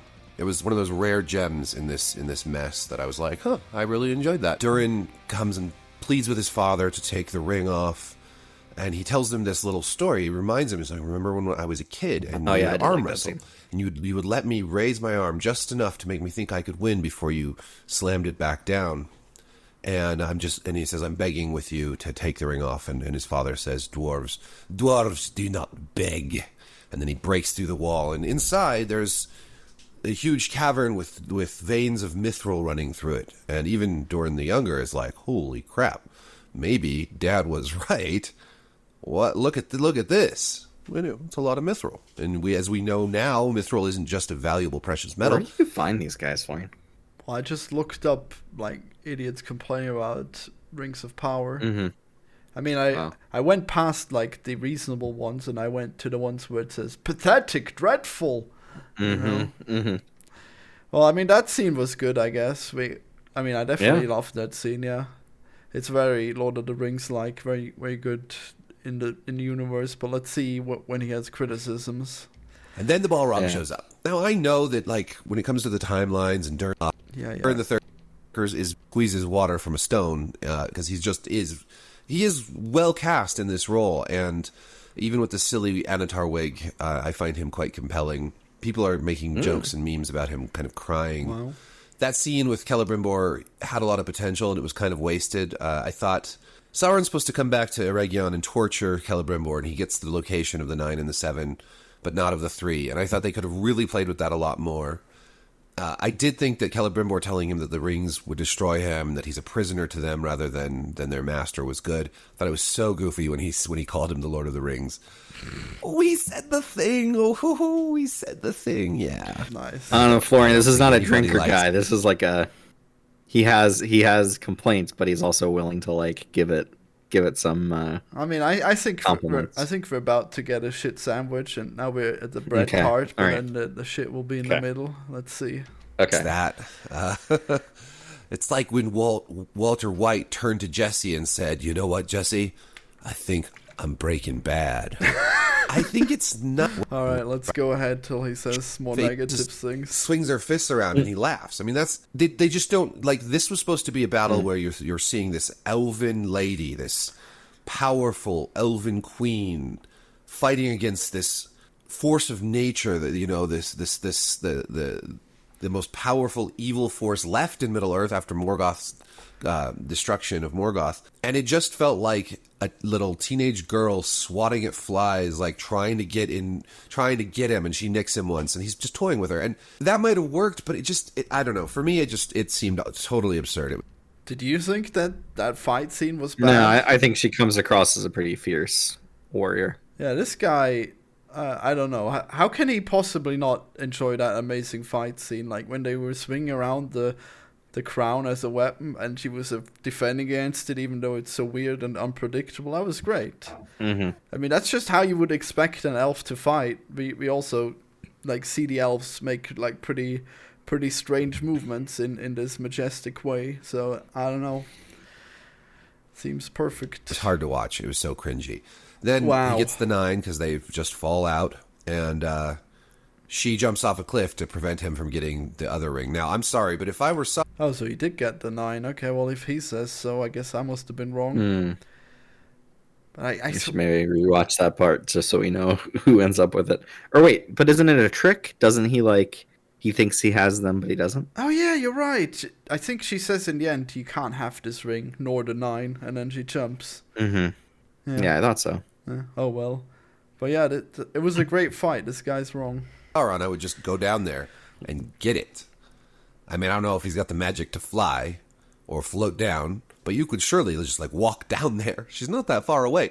This is the guy who sends out his Nazgul and all his. He doesn't have the Nazgul yet. I mean, I don't know. But also it's just like that's just how dramatic things work. Is that like she jumped off the waterfall? It's understood in a cinematic language that she has escaped. I mean, she could go anywhere. This is a dumb complaint. Like, she could float on the water until the ocean. Like, it's not reasonable to think that he's gonna get the rings from her when she's had them, and then she jumped down the waterfall. Mm-hmm. Armies to find the One Ring a few thousand years later. Surely he could walk 100 yards, climb down a cliff, and grab the ring off of her broken body. Her shattered and broken body. Can you believe Galadriel's dead? No, I'm just kidding. No, wait, she did land on ground, didn't she? Yeah, okay. I guess he Oh, might what? have. I thought she landed in water. What? I mean, I remember her being like in a clearing, and she landed on the ground. Yeah, no, I don't think she was in water. Oh well. I guess if she landed on ground, he would have had time to get the rings. But maybe he... No, I don't know. He would have gotten them if she landed on ground. Well, whatever. Kidding. She doesn't die. You know, just falling this enormous height and landing. At least she lands on a bed of moss. She's so Yeah, I lucky. remember She's that stabbed scene. with Morgoth's crown. What killed Sauron earlier, and she still manages to survive. And we get Elrond's arc complete because he's like, with our powers combined, we can heal her guilt. Oh, was he right there when they found her? Okay, I guess they must have saved the ring. Yeah, they heal her. I didn't get that I thought she was mortally wounded by the crown rather than like No, the killed fall. by the fall. Yeah, or the fall was definitely hard. Mhm. I mean, the moss wouldn't have saved her, even if she did a leap of faith from Assassin's Creed. I know that they definitely heal her. So Yeah. Well, did they heal her right away, or was there time for him to get the rings? I guess it doesn't matter. Galad. It They really doesn't did the elves dirty What? it doesn't really matter. these last couple episodes. Elves are supposed to be powerful, right? Wait, elves can't take fall damage. They're light as a feather. I think after a while, even being light as a feather, it would catch up with you. No, it wouldn't. Your weight is what Gravity? kills you. Like an ant doesn't but take fall damage. But if they're wearing armor and they're like, Okay. I really don't care how light the armor is. If you're like 50 pounds and you're falling like, I mean, it wouldn't be Mithril, so it couldn't be light. So yeah, that makes sense. I guess the armor would have killed her in the fall. They have a innate magic about them. One elf can take on countless orcs. I mean, Legolas inspired fear in... Legolas is not the average elf. He's like a magic. He's an like the amazing best. hero. But I guess Galadriel also is. the orcs that encountered him. Just his presence. And yet these elves are just getting taken down like nothing. and easily captured. Elrond, Gil-galad, captured. Arendir took a sword through the chest last week, and he's just like, I'm fine, guys. That's how powerful elves are. he's just okay. Or how that was kind of dumb. poorly these scripts are written, I'm not sure. It's just a mess. All the elven stuff, the dwarves show up in the nick of time to save them from the orcs. They actually didn't. Like, the dwarves specifically, like, the elves had this epic Lord of the Rings battle, and then it's like, oh, it's sunset, now our reinforcements will come, and then they didn't come, because the dwarves were busy fighting the Balrog.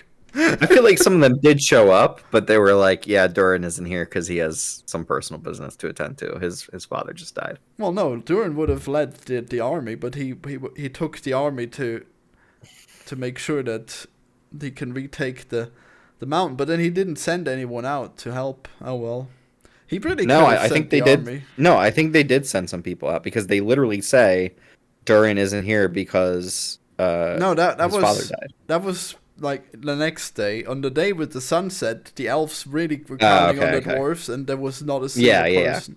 I did know it was too late, but yeah, it was. They do show up eventually. Yeah, they would have come, but Durin decided to save his father. I actually don't understand how the timing of this works. It has to have been like days ago that they sent people out. And the thing with the Balrog must have happened days ago in order to have him not be there with them. I feel like it was right next to each other, Khazad-dûm and Oregano. I think they were... I know it is, but like to marshal an army of people, like, how close is just right next to it? Is it like what's a day march? Maybe, I don't know. Maybe a night's march. I think they probably could have made it. I don't think there was too much time difference. It's just all very contrived. The fast travel, the conveniences in the plot. When Adar is killed by... I mean, I don't know about fast travel. Like, Sauron goes all over the place, but there's actually time jumps, like when they start forging the rings and stuff, so... I don't know. Mm-hmm. I don't think that the fast travel is a problem. And Middle Earth, is it even that big? Yeah, it's pretty big. Is it? I feel like there's like very few actual locations. Well, I guess the Fellowship and the Company of Dwarves took quite a while to get there. I'm looking up how close Eregion is to... The orc that we knew was going to betray him because it's been so telegraphed. That's a fine betrayal, but why? What? The orc wasn't telegraphed? Oh no. Oh wait, it says 1,000 miles between Khazad-dûm and Lindon. Yeah, that's not Oregano. Yeah, but it's for the elves to have gotten to Eregion to defend. And then... Because, no, Florian, their communication with Durin would have been happening before they left for Eregion. But how far is Khazad-dûm from there? It's not 1,000 miles. From Eregion, I think is much closer, but if it's so far between Khazad-dûm and Lindon, where the elves are coming from to fight the orcs in the first place, they would have had to... I don't know. It would have been months ahead of time to have been working out with the dwarves to be like, hey, by the time we get here, we need you to show up like at this. Like, it actually doesn't make sense, really. Were they in Lindel though? I thought they were in Oregano. No, the elves are definitely in Lindon. Okay, well, I don't know then. Why do all the other orcs join in? What did Sauron do to convince them? Why did they go from one extreme to the other? We don't see that. We don't, and why does Galadriel just stand around when she just made peace with Adar, and she just stands there looking like an idiot while these orcs stab him to death? I mean, she's a warrior, right? And that's her ally now. Why didn't she grab her sword and run in there and kill all those orcs? She could kill them easily. I mean, there was no time. He was, like, the first blow was when the betrayal was clear. Like, this is nonsense. Mm-hmm. Like, he was looking at his wounded friend, and he's like, oh God, are you... Like, I don't even know how he comforted him. And then he stabbed him. Like, how fast would Galadriel have intervened there? It's crazy. Yeah, stealth attack. Please save him. She could have saved him. No. Well, the script tells us that is not what's going to happen. What else? Oh, we learned that the stranger is actually Gandalf, and that he picks that name, I guess, because the stewards call him Gandalf a few times, and he's like, Gandalf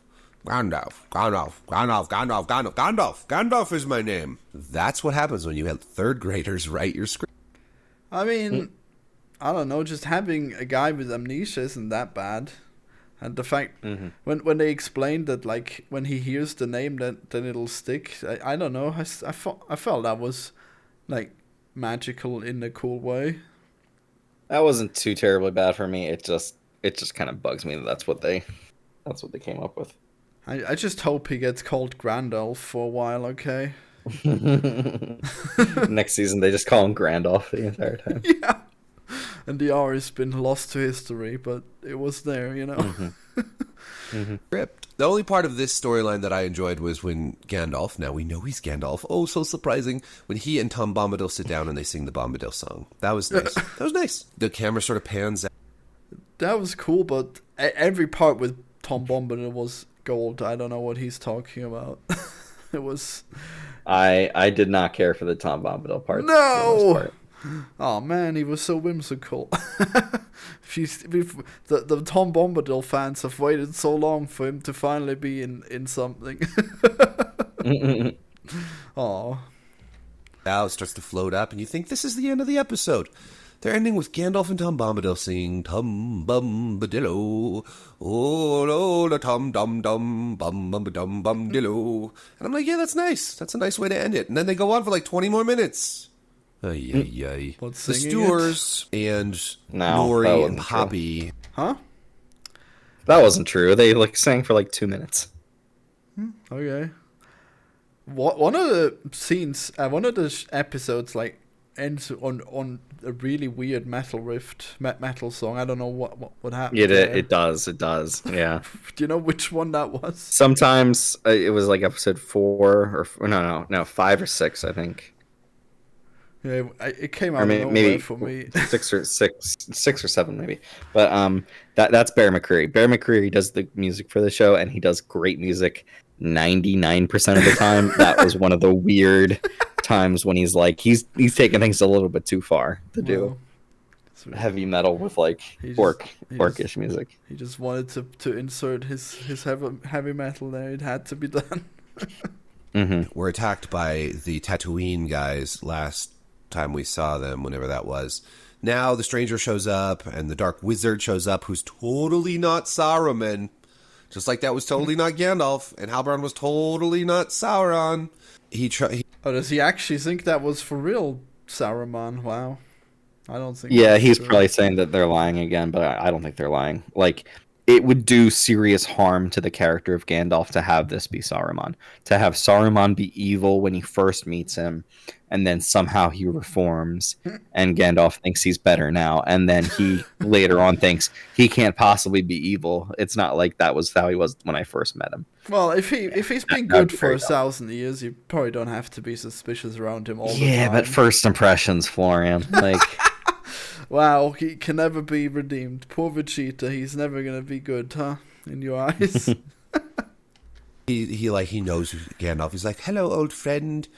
Come with me, and there's like this repeat of basically Saruman and Gandalf in the Third Age, where Saruman wants to take power. It's so derivative. Gandalf's like, no, I won't go with you. I would rather walk around forever in the desert by myself with no water, naked. And the Dark Wizard's like, oh yeah, well I'm going to throw a bunch of rocks on everybody then. And Gandalf's like, but wait, I can use my power now, and he stops it.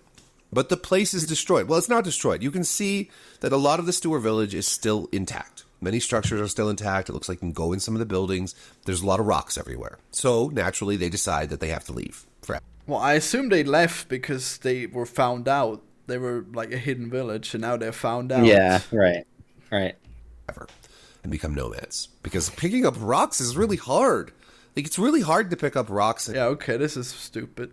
He should have definitely this guy understood kind of that sucks part. now. I mean, he's made good points before. It's way better than the drinker, but yeah. Move them. And Shire. They're going to go to the Shire. It's Poppy who's, Nori's like, we got to fix this. We got to fix stuff. And Poppy's like, oh, no. Oh, Sadok Burrows told me that some things, when they're broken, they're just broken forever, and you gotta build something new. And she does this whole narration while a bunch of other montage goes on of different scenes. And then so the stewards are like, well, Poppy says we can't fix it, so off we go. Bye, Grand Elf. Bye, Grand Elf. Bye, Grand Elf. I'm gonna just touch on this again. Nori's like, they've never seen an elf before. And I'm like, that's right, because they're this isolated community in the middle of nowhere. They have no access to the outside world. So why are they so diverse? Again, they should all basically be brown-skinned, right? Yeah, I agree with this part. It's pretty weird that they're diverse. They would have definitely not had foreign DNA. The stores? Yeah. The stores are diverse? I thought there were only brown ones. Are I they? didn't see any white stores. Were they all?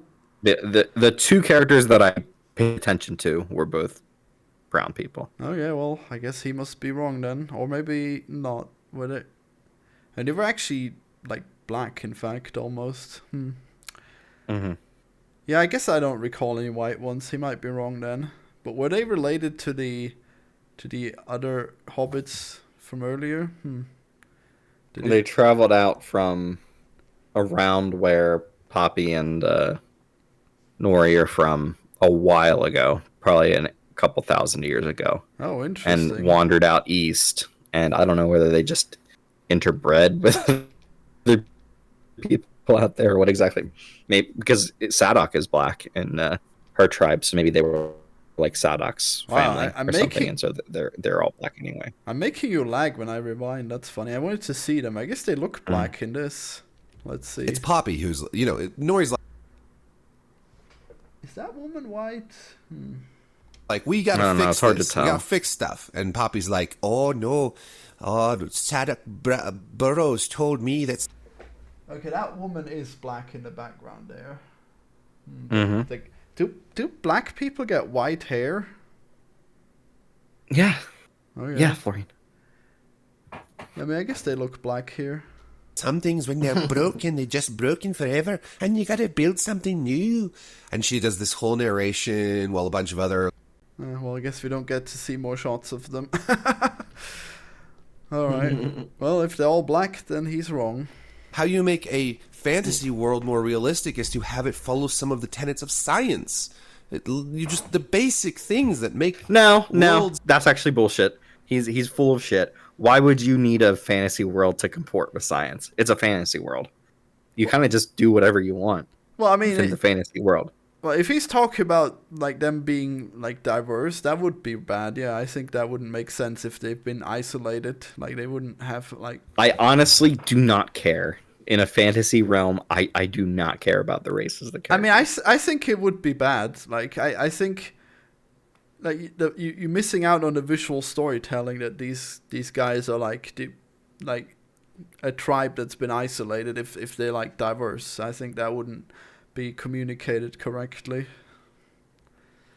Yeah, but from the first season we had Sadok Burrows. These people are all Burrows. Sadok Burrows was black. These guys are black. So, like, where is the problem? No, if they're all black, it's correct that there's no problem. But if they're like mixed colors, then it would be weird because they've had no one to interbreed with. Her tribe, her original tribe of the Harfoots were mixed race. Like, Nori and Poppy are white, and Sadok Burrows is black. That does not affect me in any way whatsoever. I don't give a shit. When she says you guys are hobbits, but from a different race, did that mean that they were black in this village? Is that what she meant? Well, I mean, they're an offshoot of her village, her group that wandered off on their own and got in the east. Okay. I don't know, I guess. I mean, like, this specific example seems fine, I guess. I feel real. I really don't care. and preserve the verisimilitude, the internal logic of the story. has to work, even when there is magic involved or zombies. So that's pretty much everything, I think. It was a long episode.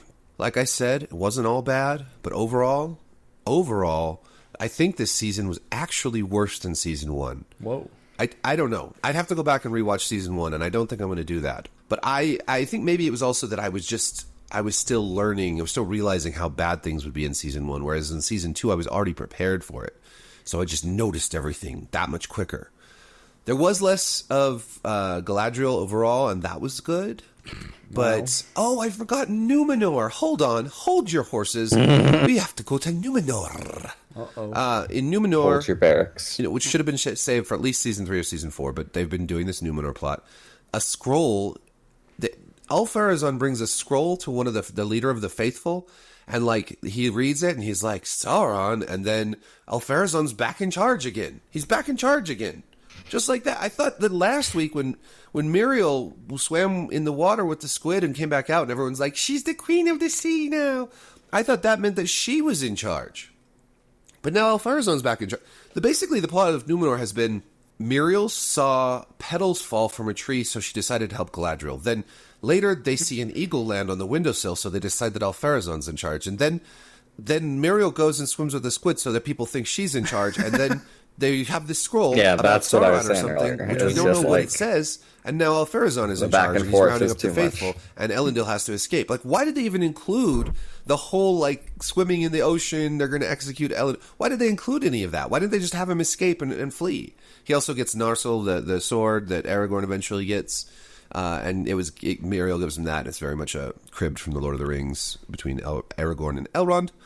But that's neither here nor there. The point is, this I didn't plot know is that just was the garbage. It sword. just goes back and forth and back and It's forth. the There's same no sword, development. It's Narsil. it's all over the place. It's like they have no clue how to write a political struggle with intrigue into this Yeah, I mean, that one in Numenor was probably not good. Let's see. story. Yeah, I didn't care for Human the kingdom. Numenor It's stuff. supposed to be all Aragorns, these noble, powerful people who eventually, because of Sauron's corrupting influence, All right, enough about Numenor. What else you got? nice, the dwarven costumes and makeup and stuff is good. The orcs look pretty good, but everything else is just rubbish. Oops, all Aragorns. Terrible writing, laughably cringy writing, bad casting choices for a lot of the actors.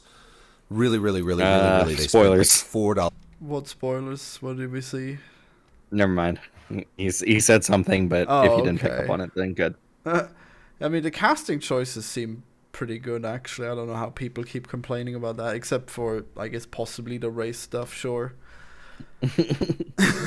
Hiring Jeff Bezos' grandson to write the script.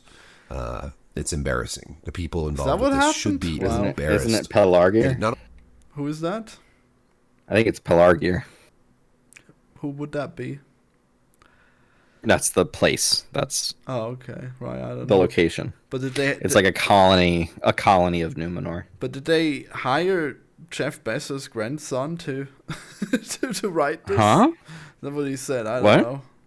No, he's full of shit. Okay, yeah, that seems weird. only fails at Tolkien, but fails as generic epic fantasy as well, as though the people creating it have never actually participated in the fantasy genre. Like, they haven't actually read anything, because it's all these sort of bad tropes and This is so stupid. How he's like, oh yeah, these people don't know anything. Like, I don't see this like being the case. This is such a stupid criticism. Like, you think that someone who reads a lot of fantasy would automatically be better at writing this show? I don't think so. That seems really strange to think that. What do you think? Yeah, I mean, I think he's kind of spot on with some of these criticisms of the Numenor plotline, because that's yeah. probably my least favorite plotline of the show. So Right, but like, just right. I keep forgetting that you're probably like 4 seconds behind. But he said that the writers have like nothing to say. Oh. He's basically called them like fake gamers. They haven't seen anything about fiction, and that's why they're writing so bad. But like, most of the show seems to be written okay. I don't think that's true. I think they're just trying to force a plot line that has yet to really be a part of the show. They're forcing that in the beginning of the show, so they kind of don't have a whole lot to do with it, but they just keep having to have things happen there. All right. Well, so this guy's got like bad criticism, I guess. Like, he's trying harder than the other guy. I don't think we have time. He's for actually talking about the show, and then like Yeah, that's certainly Drinker kind of improvement. just like yeah. Yeah, I mean, I guess he's not bad, but like, just unnecessarily critical. Like, I feel like people just keep getting more critical of this universe because I think. Well, I obviously like The Hobbit, so I thought that one was okay, and then everyone chat on it, and now this one is also pretty much a decent show, and everyone's shitting on it so much worse than before. I thought this was overall better received than the first season. I mean, if only because of the Sauron stuff is a bit more to the front and center. I mean, I guess there were less like man children crying about it. I guess I only found like 3, but. I mean, they are still out there, and they seem to think it's gotten worse. So I don't know. I wonder if the viewership is any good. Well, they're going to say it's worse just because they can't say, oh, it's a bit of an improvement. That's not what their audience is looking to hear. So, you really think they are just full of shit all the time? Maybe. Yeah, pretty much. Yeah. I mean, he's got swords. Can't you trust some guy with swords? He basically looks like a dwarf. He's even got the blowjob lips from Durin in this show, you know? If you could trust anyone just because they had swords, then I don't know. Yeah. That would be a very different world. Yeah, can't you trust people with skulls and swords and Legend of Zelda? Oh well. Okay, so we probably don't have much time, so I'm just gonna we'll just talk real quick about the substance, and then that'll be that. Okay. Okay. All right. Where did I put it? The picture. Where's the picture? Why is scrolling so weird? Oh, here. Okay. No. Yes. All right. There. Now we have substance. I didn't mean to leave you on screen the entire time. I guess thinking of it now, it's a lot of the screen covered, but okay. Oops. All right. Well, we're in the substance now. Have you considered the substance so you can create? And they just go away. You can create a better version of yourself, younger, fitter, smarter. You Wait, smarter? I don't know about smarter. Yeah, I don't think she was smarter than I guess her older version. Wasn't she? No, because if you were smarter, you would pay attention to what the substance rules are, and you would play by the rules. Well, I thought I would take the substance, and then my programming skills would be on the level when I made the Binding of Isaac, and I think I would just be at home and nobody would notice the side effects. Again, I would just make. Oh yeah, because games. You wouldn't go out at all. Yeah, you wouldn't like. It would be perfect. You wouldn't care, like. You're kind of missing the point of the movie. No, I'm sure I'd somehow destroy myself. Okay, just like in the movie. So how did you... Young Florian stealing from your days. Yeah. So he can be young and successful. You could probably lose a lot of weight by taking a substance. Seems pretty convenient. You can lose weight any number of ways. You don't need to take the substance to do that.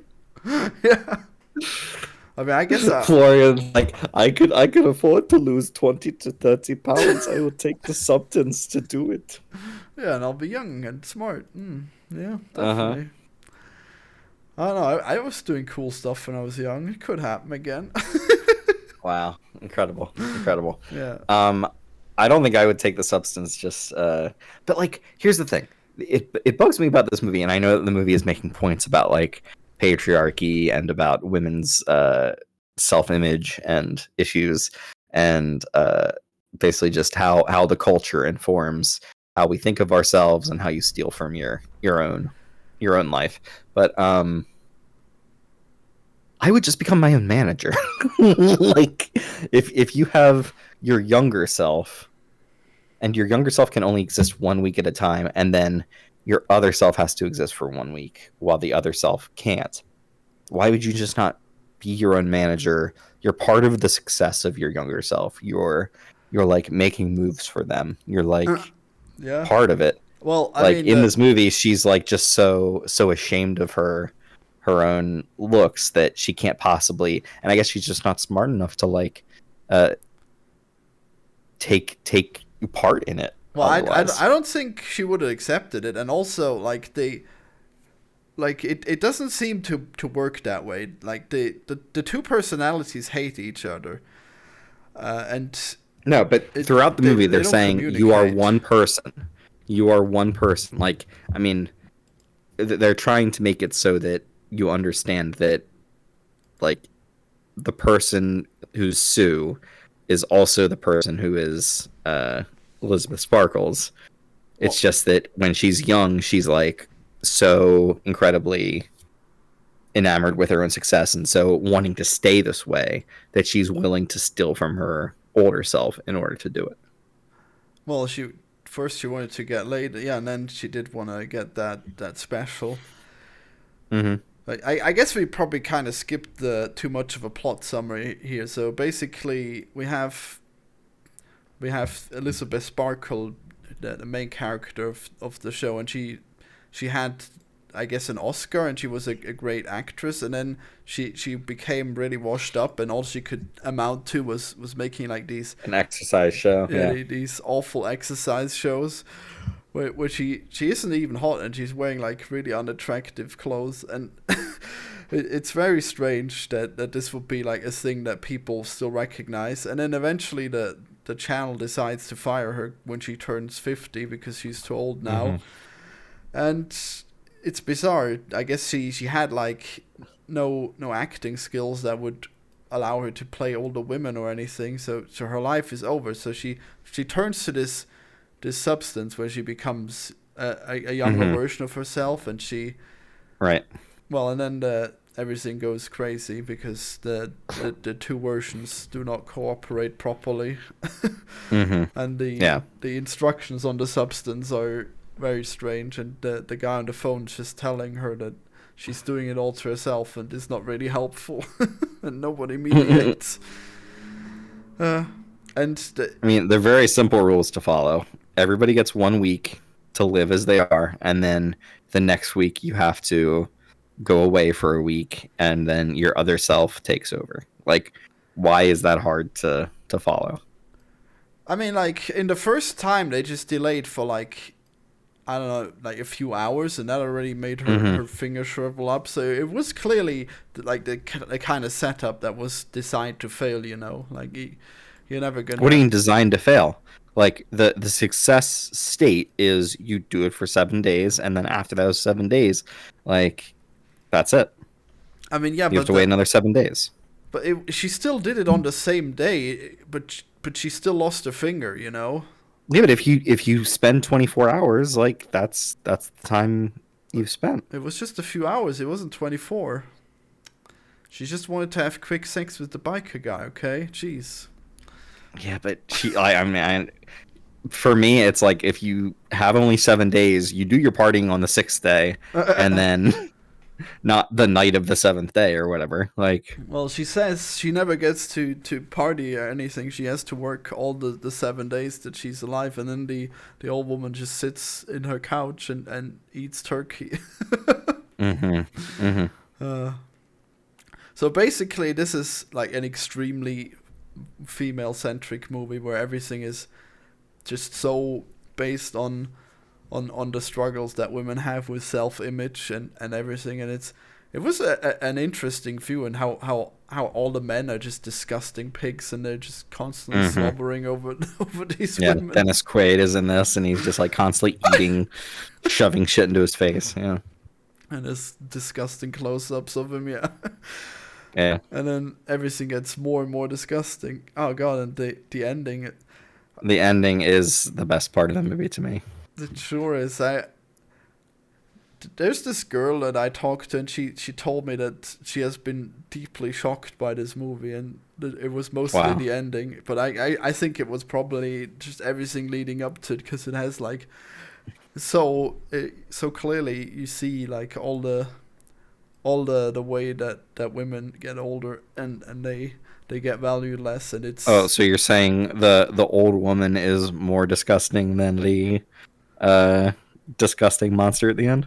I mean, like, I wouldn't be shocked by the monster, but I think that, like, seeing this old woman get older and older, and her life getting worse and worse is probably a lot more damaging, I guess, in a way.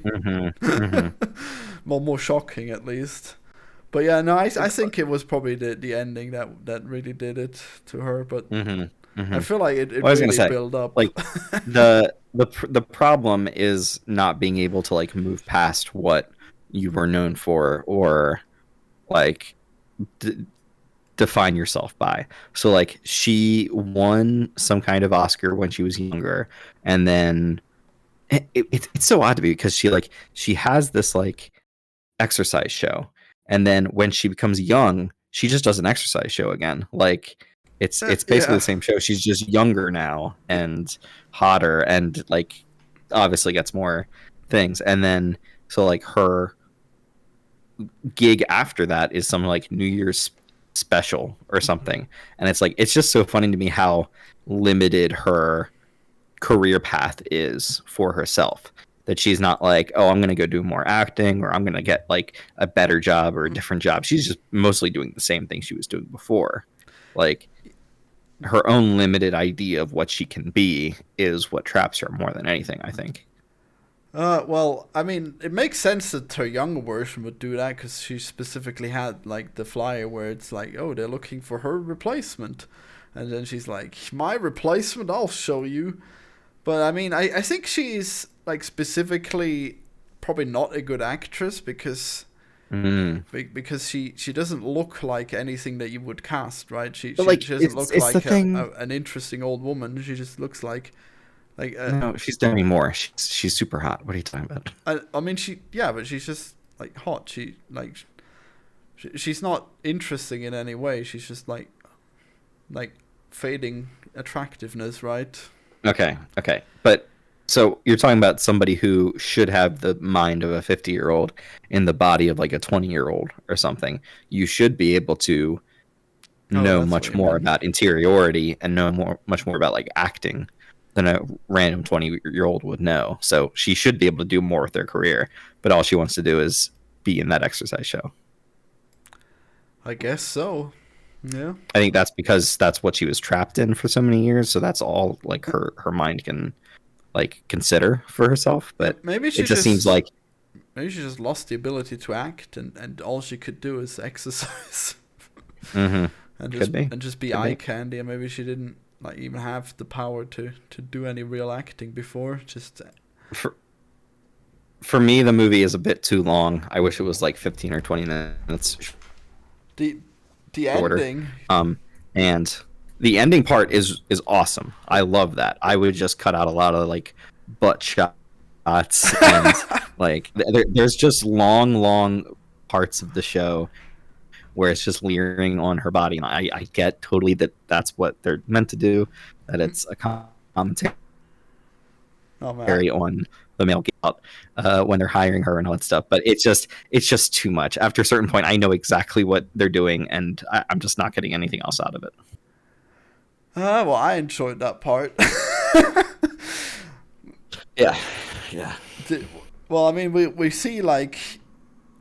I mean, seeing the contrast of her getting older and older as well, like while she's training herself, is pretty interesting. And like they were focusing on her butt before too, when she was like wrinkled and had like a really unshapely butt, and such an interesting contrast. Yes, what an interesting contrast. Yeah, you know, I was thinking, hey, I know a girl with a butt like that. That's a good butt to have, you know.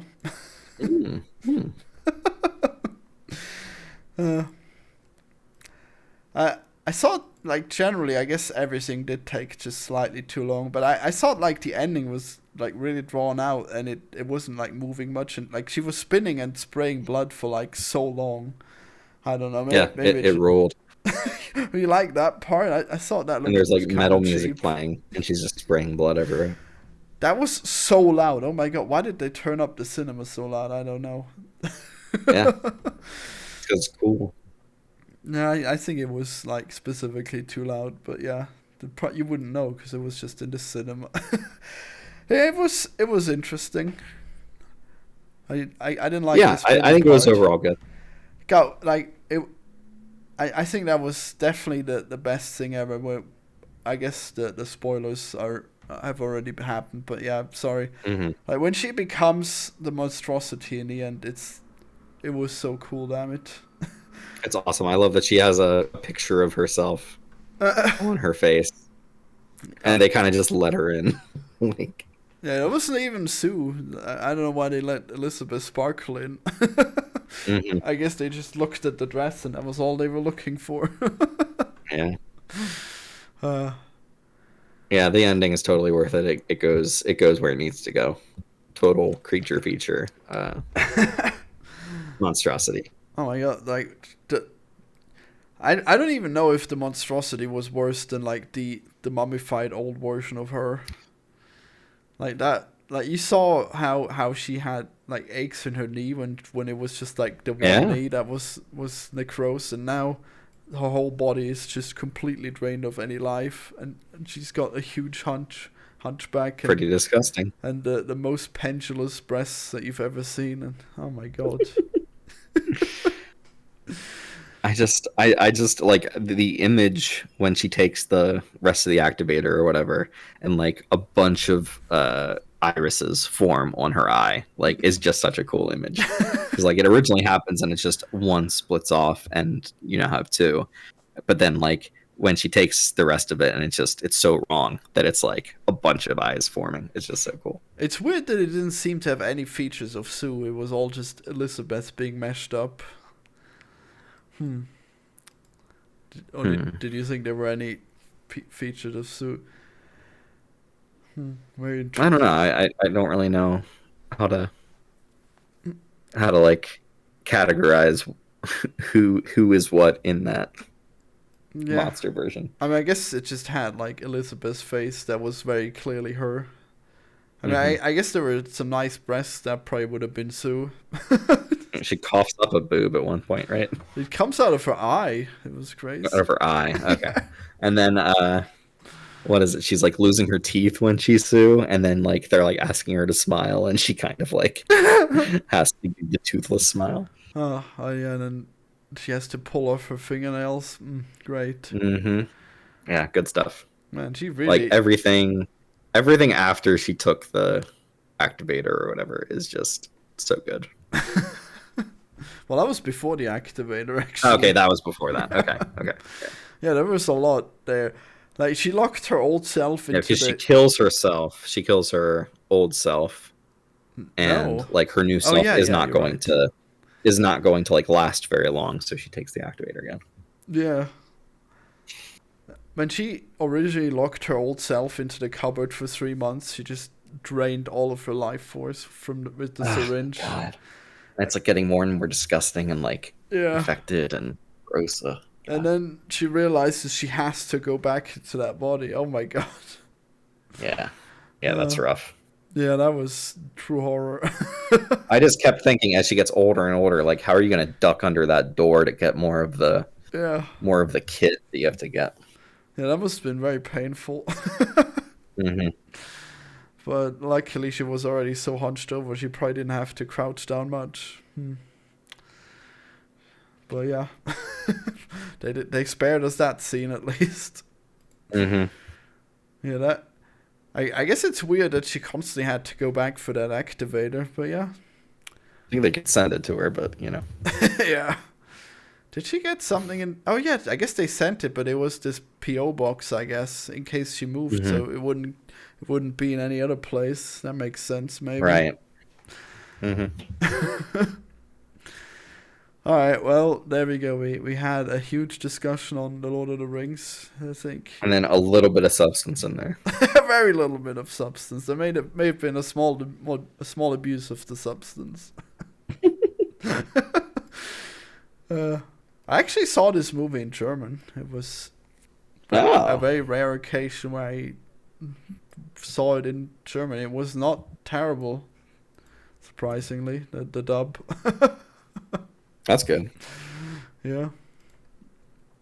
Well, there you go. I hope you enjoyed the Erich minor variety hour, 2 hours. That's right. We should do an exercise show, Florian, because that's all we're good for at this point in our careers.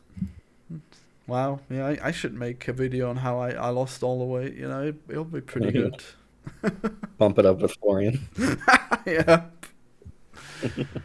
Oh my god! That when Sue had like this weird extrusion in her butt, and then she had to go to the restroom, and she pulled out a chicken wing from her belly button.